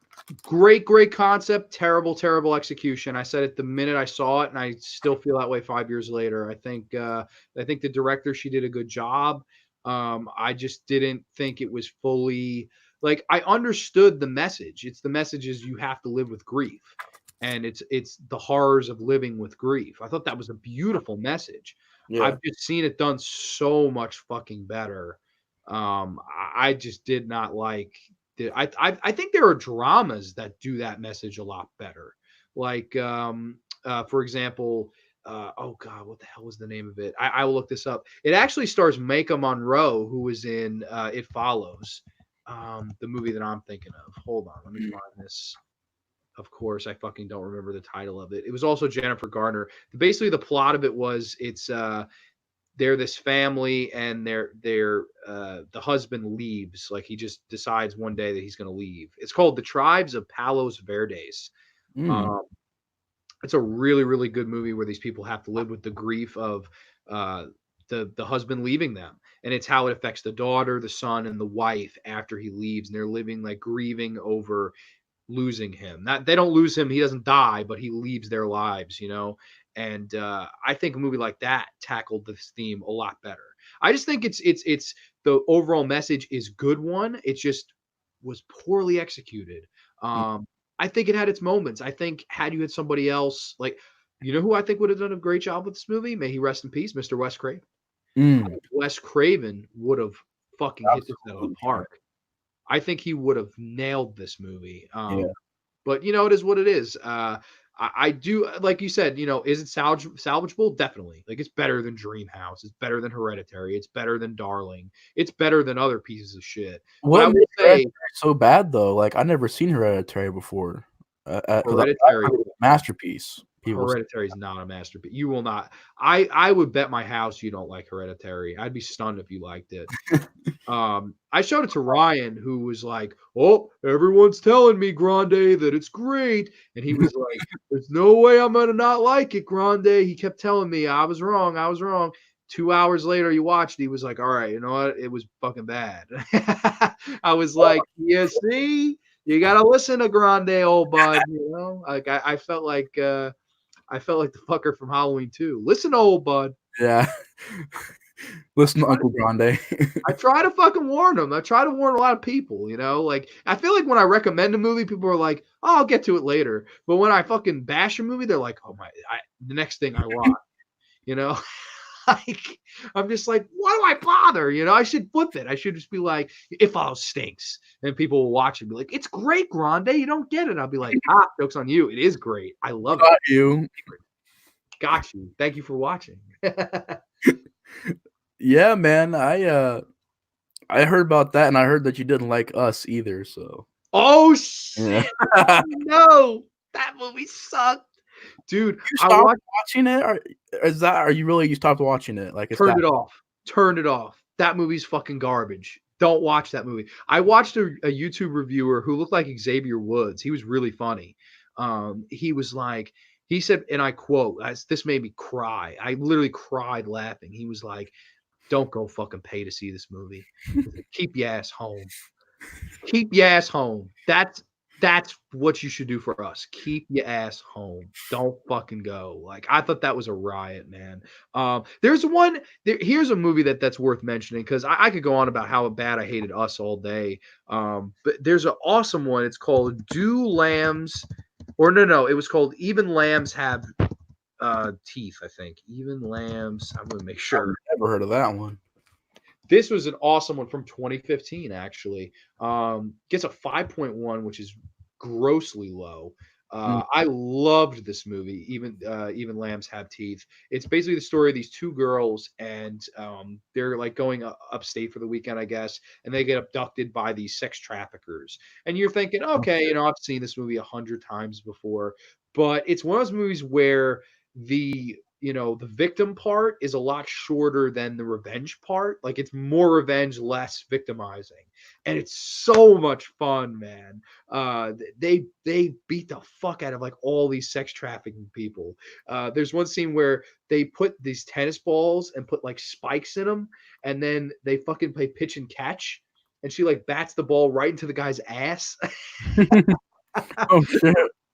I marked out when I watched it. I was like, this is fucking great, It man. looks pretty good from the pictures I'm seeing right here. Oh, it's awesome. It's two sexy chicks kicking ass, taking names.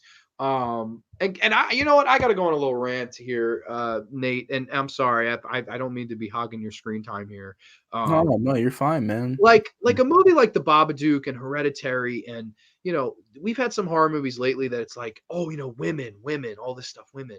And then a movie like this, just nobody fucking talks about. Nobody fucking saw it. And like, to me, this is a good horror movie that revolves around women. Like, this is where it's done right. Where a movie like Hereditary, Toni Collette's fine, but the movie around her stinks. Whereas these two girls are great. They have good chemistry. They're beautiful to look at. They're fun. Nobody fucking mentions it. It's bizarre, man. Like, it really makes me. And then with the Babadook, it's directed by a woman, Jennifer Kent, and it go on and on about, oh, a female director doing this, and I'm just like, okay, yeah, but have you seen Even Lambs Have Teeth? Like, I don't know. I wish certain movies that came out this past decade got more recognition. This is One of the definitely. bad guys looks like Bradley Cooper. Yeah, oh my god, he does. I believe she married the guy that looks like Bradley Cooper too. Yes, that is the lead girl, Tiara Skovby. That's a weird name. She actually married that guy in real life from Michael this Carl movie. Richards. Yes, they are married in real life, which is really, really weird. But yeah, I loved this one. I thought this was a really good fucking movie, but nobody I talked. gotta give it a watch. It looks pretty damn good, no lie. I highly recommend it. It's also Looks a movie funny. where, this is a mild spoiler, you don't get the opening title like card until like an hour into the movie, which I Oh really love. shit! Yeah, I thought that was really different. I never saw it done before. Really Looks like. well shot too. Some good cinematography in there. Hey, if I give it two thumbs up, I thought it was Looks a really bloody. good movie. There's a lot of hidden gems that nobody has seen or heard of. Um, there's also one that I didn't like, which was called like Preservation, I think. That one fucking was not good at all. Never heard of that one. Ouija was pretty shitty. I hated fucking Ouija, man. That was horrible. Oh my Cabin. god, Ouija, and then they did the prequel, right? Mm-hmm. Oh man, Was the second one even better or was it worse? I heard it was better. it is better because the first one's like a shitty blood Blumhouse movie, and then the second one is like it's an origin movie that Mike Flanagan directed. He was a really, really good filmmaker. Um, Yeah, the one I was talking about is called Preservation. It gets a 4.7. It deserves it. It's a piece of shit. It's another one has an awesome poster, and then the movie sucks. Um, but yeah, the That was second. pretty good too. Yeah, Cloud. yeah, I know it's weird. You notice like I'm a sucker for good cover art. I'll watch a movie if it has good cover art. I watched a lot of, and sometimes you get a hidden gem, sometimes you get a turd. But yeah, Ouija Part Two was better. And then you get all these bad Blumhouse films too. Truth or Dare, fucking the Black Christmas remake, which looks like possibly could be the worst remake ever made. Like that looks like a piece of shit. Oh, dude, I got so mad when I heard about that. I was like, "There's already a remake out there." Dude, wait till you see the trailer. You think you're pissed now. And Cabin Fever, it's like you make Cabin Fever in 20s. Why the fuck would you do that movie? Blasphemy. Make a sequel. Make a sequel that's better than 2 and Patient Zero. Patient Shithead.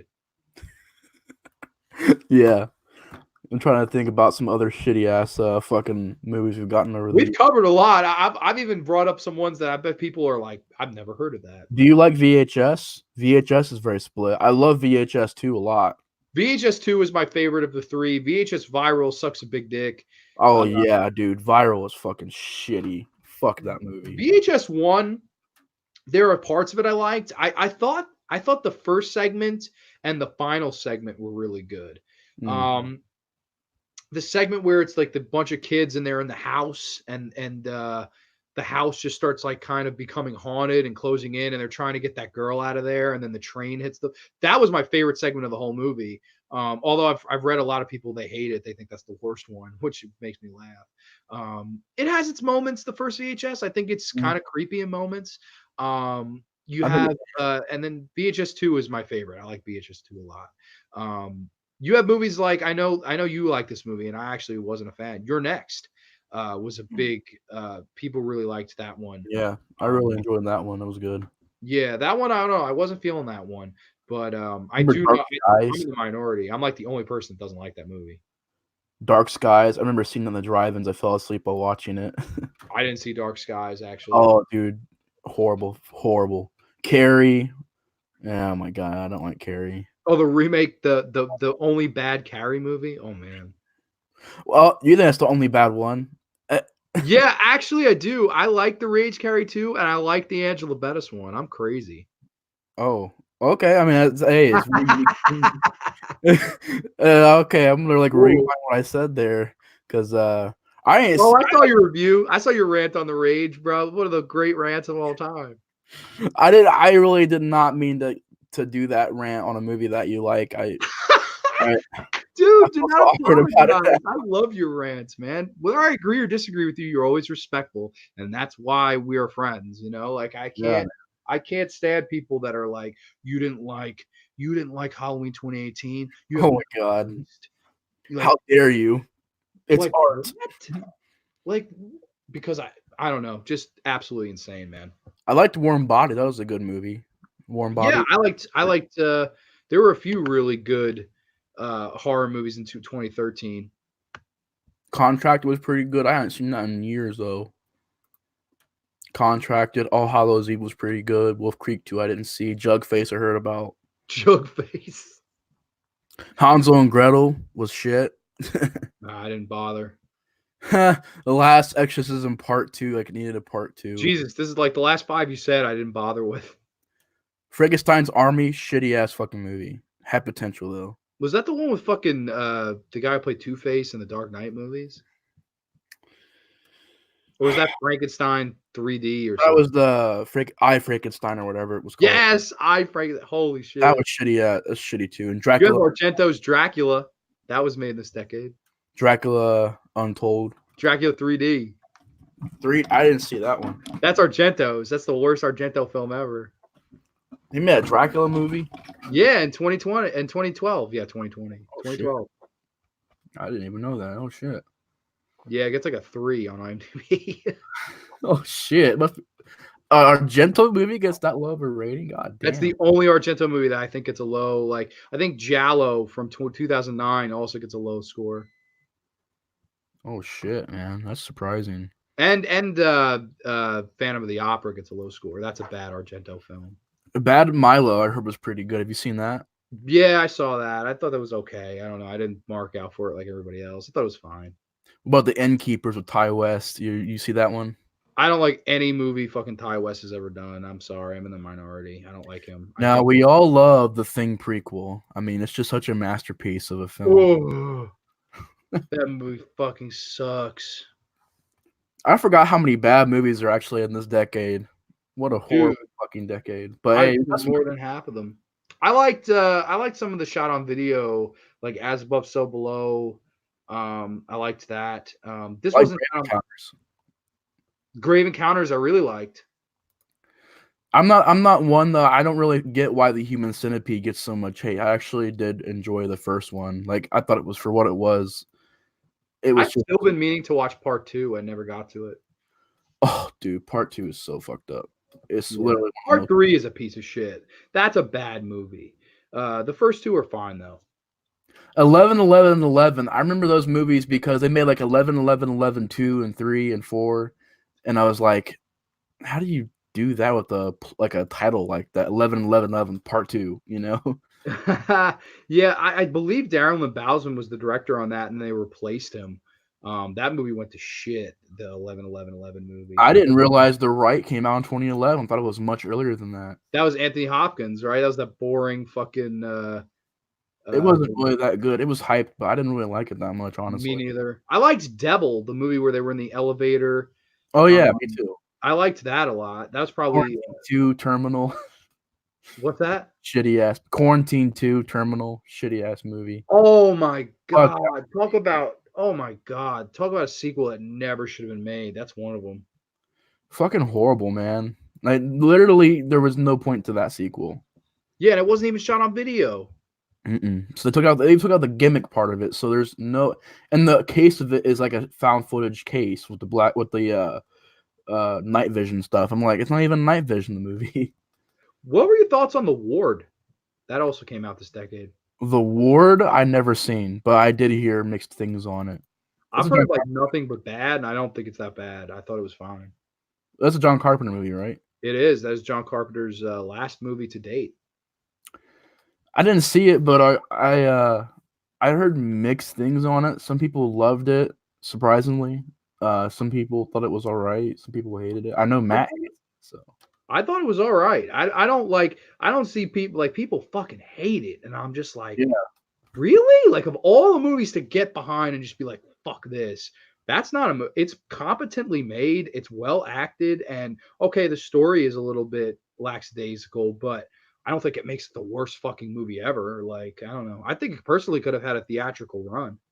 Did you ever see that movie Silent House? Uh Elizabeth Olsen and like the whole movie is on her face in the entire movie. This is literally her face in the entire movie. oh my god. Yes, I did. I couldn't It's a get through shitty it. ass movie. I couldn't get through it. I love Elizabeth Olsen too. I couldn't get through it. Dude, why'd they put the camera on her face the entire movie? That's literally the whole movie is the camera right here, and it's all reaction shots. I'm like, why would you do that? Because they blew it. They fucking blew it. They blew it. That's such a fucking great rant. Oh my god, the best man! Long live Rambo, fan. Rambo's my favorite. I'm gonna really miss him. I hope I wish he'd stay. Same. I can't believe there's a lot of people leaving. If YouTube messes with my stuff, I think I might leave too, but until that happens, I'm gonna stay, you know. Yeah, I'm the same way. Like, I don't have enough subscribers to fucking really worry about it. I feel If like they worry about my channel, I'll be really fucking surprised that they do that shit. they won't touch your channel. I don't think they would. That would be really bizarre if they did. Okay, here's an unpopular opinion. I think Apollo 18 isn't really that bad, but what do you Neither think? do I actually liked that. Yeah, me too. I was like, everybody hated it when it came out. And I'm like, I don't think it's really that bad, honestly. Me neither. I believe Patrick Lussier, did he direct that one, or was it the Mexican director? Didn't Patrick Lussier have something to do with it? He edited it, or I could be wrong. I don't know. I saw that in the theater, and I didn't think it was that bad. And I remember everybody I No, saw. it's that Spanish director. Okay, I thought so. I didn't think that was that bad either. I've seen worse. Again, I've seen Hellraiser Bloodline is a worse movie in space. Leprechaun 4 is a worse movie in space. Like, I don't know. I thought it was fine. It didn't annoy me. I But didn't really like Chernobyl Diaries, though. I'll be honest, that was pretty bad. Chernobyl Diaries was fucking terrible. I agree. Rec 3 was pretty bad. Never seen The Possession. Hmm. I want to look at some good ones though. Some ones I recommend to you that I thought really good. Most of them you'll probably already know, but like Maniac with Elijah Wood, I really liked. Loved it. Believe it or not, I actually thought Prometheus was an okay movie. Honestly to God, never saw it, never watched it. Didn't care when I saw the trailer for it. Didn't care. I don't know. I got Alien hyped out. I'm actually you. This will probably blow your mind. Other than the first Alien, I rarely go back and watch any of those movies. Me I either. think I Alien. haven't seen Aliens in like 6 years. I'll be honest. I liked Aliens, but like I don't watch it to death. Like it's not a sequel I watch much. The same thing with like Predator, the Predator movies. I watched the Mhm. first Predator. If I ever, I don't watch Predator 2. I don't watch Predators. I don't want like. I think Predator 2 and Predators are fine. You know that new one looked really bad, and I won't see it. But when I watch Predator movie, I watch Predator, and when I watch an Alien movie, I watch Alien. Like that's just one franchise. There's two franchises where I just stick with the original. Like I think the original is the best in both cases. Mhm. Yeah, I like the first Predator, second movie. I really honestly like you. I don't really watch them a lot. I mean, I haven't seen Predator in years either. They're I like them a lot, but they're just not movies I go back and really watch a lot anymore. Yeah, I agree. Like I can't sit through Alien 3 or Alien Resurrection anytime soon. Like I don't like they're fine, you know, like Alien Resurrection's fine. It's not that bad, but it's just like not a movie I want to watch. Like I'd rather watch something weird, like a weird exploitation movie that I've never seen. Yeah. That's just me though. If you haven't seen this one, I actually thought it was pretty okay, but everybody else hates it. Abraham Lincoln Vampire Hunter. I did not bother. I but if you recommend, I will see it. I wouldn't say it's a great movie, but for what it is, I thought it was fun. But I will say Abraham Lincoln versus Zombies from the Asylum was much more entertaining. I'm sure. Sadly, it really is. Stitches. Have you seen that? Do you like Stitches? I saw it. Judging by your tone, I could tell you liked it. I did not like it. I did not. I hated it, to be honest with you. Oh man, I thought another one that was comedy horror. That wasn't a yeah, horror comedy. I that's didn't like it. another one. What about Smiley? I've never seen it, but they got a lot of hype when it came out. Smiley. Smiley was terrible. Snowman was terrible. Jesus, most of those movies like that were bad. The Bye Bye Man was fucking terrible. Uh, Slender Man was not the worst movie I've ever seen in my life, even though it's a top 100 worst movies on IMDb, which is it's not. I never even watched it because it It just wasn't didn't like. that fucking bad. It wasn't good, but like it's like a 4 out of 10. It's not a 1 out of 10. I take it over fucking Us, which is Oh, insane. But I he, would.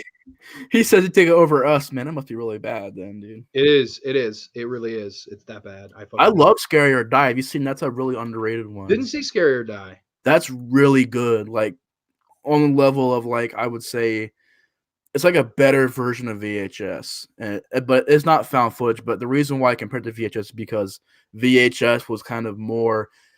VHS got more sequels than Scary or Die. Scary or Die was only one movie, so.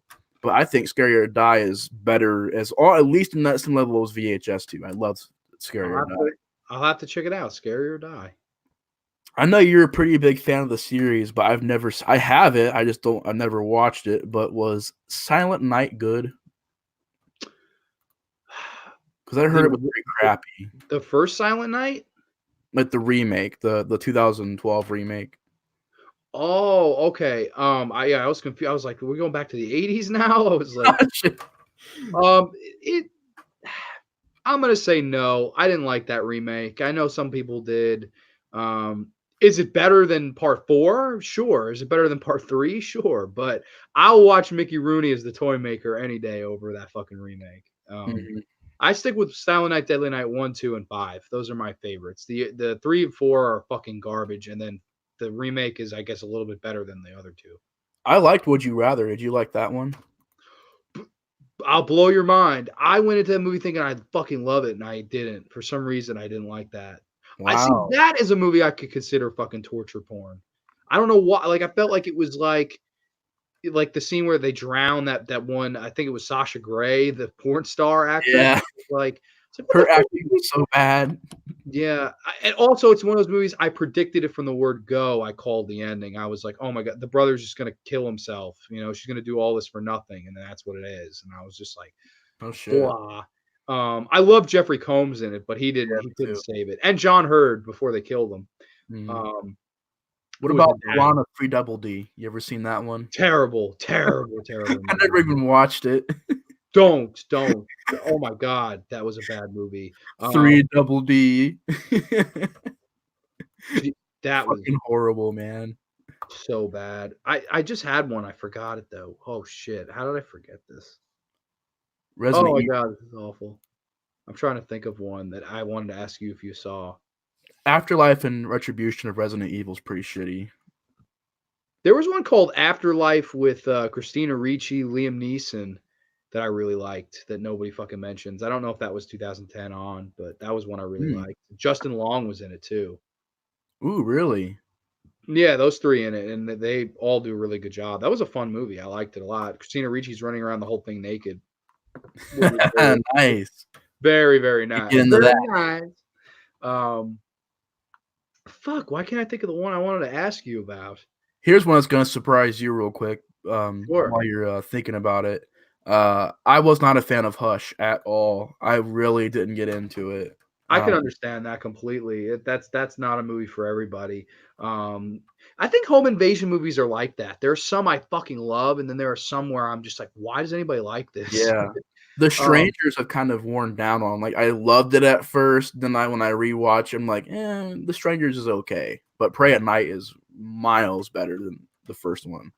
I agree, and like That people gets people think nothing. That gets not even talked about. That gets, like, the trash, and I'm like, people fucking hate it, and it's funny because I know you initially, I guess, but now that you've seen the sequel, Don, my good buddy Kyle, and my good and Ryan, who I've had on the show, all three of them will swear by, and yeah, all three of them will swear that they love The Strangers. They think it's a great movie, the first one, and then I personally I didn't like it from the first time I saw it. I thought it was a terrible film. I like the sequel better too. I totally agree with you. I think the sequel is more fun. It's a fun slasher movie. That's the sequel. mhm. Brother and sister taking on and they fight back and they win. I thought that was awesome. I granted it had a bad ending, but other than that, I mean, I enjoyed the film. Like I liked Strangers Pray at Night a lot better than the first one. I'm with you on that. I thought of the one though. It's called 13 Sins. I don't know if you saw that.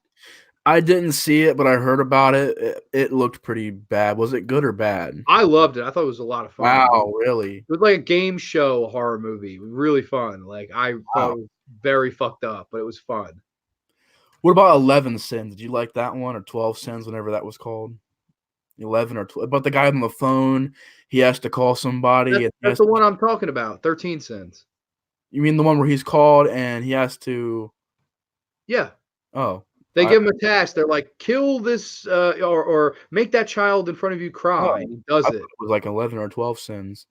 Oh, sorry. Yeah, I haven't seen that one either. But I seen the commercial to it. I was like, passing on it. But I highly recommend that one. that's interesting. I'll give it a watch, man. What Yeah. about Lights Out? I didn't see that one. Lights Out, I missed in its theatrical run. I caught it one night on HBO, I think, and I really liked it. I thought it was a really, really well done one. You It enjoyed it it? definitely stands apart from a lot of those other, like it's better than The Nun. I don't think that one's in the Conjuring universe. Or at least they haven't found a way to connect it yet. That's like one of the few James Wan produced movies that I liked better than most of the other ones. Like it's better than Annabelle, which fucking sucks, by the way. We didn't talk about Annabelle, but that's a Oh piece of shit! shit. I never Um, seen about any of them because I skipped them all. I didn't want to see them. I don't blame you, man. Like, don't see The Nun or any of that shit. Like, I seen them in theaters. Actually, I was like, wow. The Devil Inside was really a piece of shit. oh shit!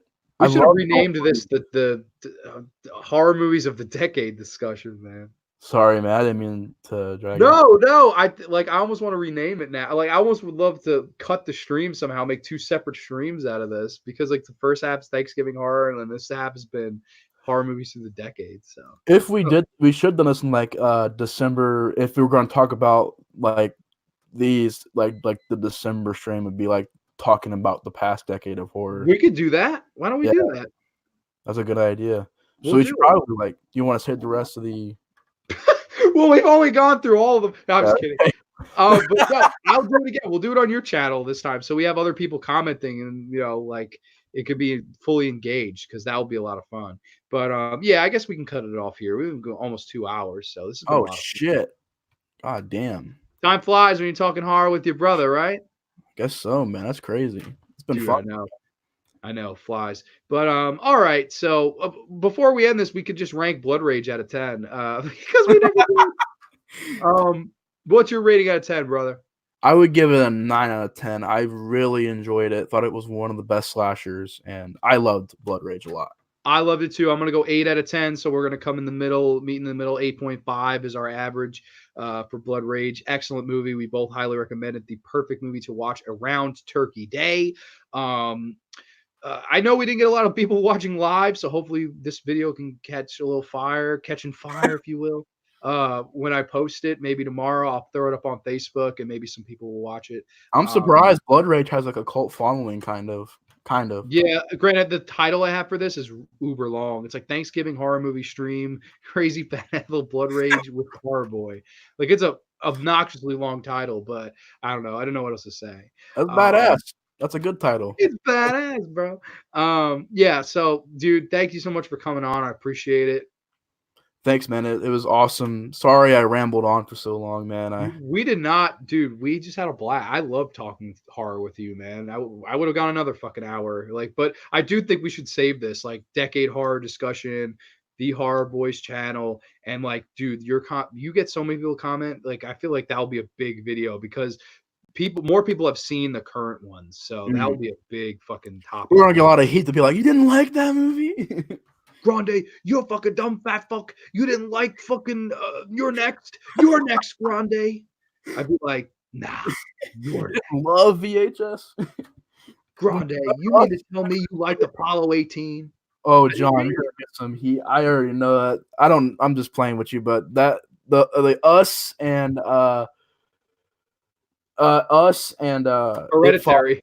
Hereditary. Yeah, I don't know why I said It Follows. You like that movie, but those two are going to be like, like, what? Oh my god. But a lot of people don't like Hereditary. I've heard plenty of reviews on it where people are like, yeah, it's not as good as everybody made it out to be. Not good at all. So yeah, we can save that. We'll save that discussion for December for sure. But all right, yeah. Thanks again for coming on. I appreciate it, man. To everybody that watched, to all 0 of you, thank you very much for nothing.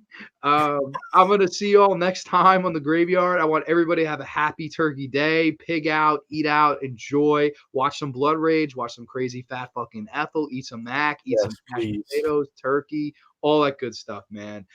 Brother Nate, thank you again. I want to thank you again. Too sweet, everybody.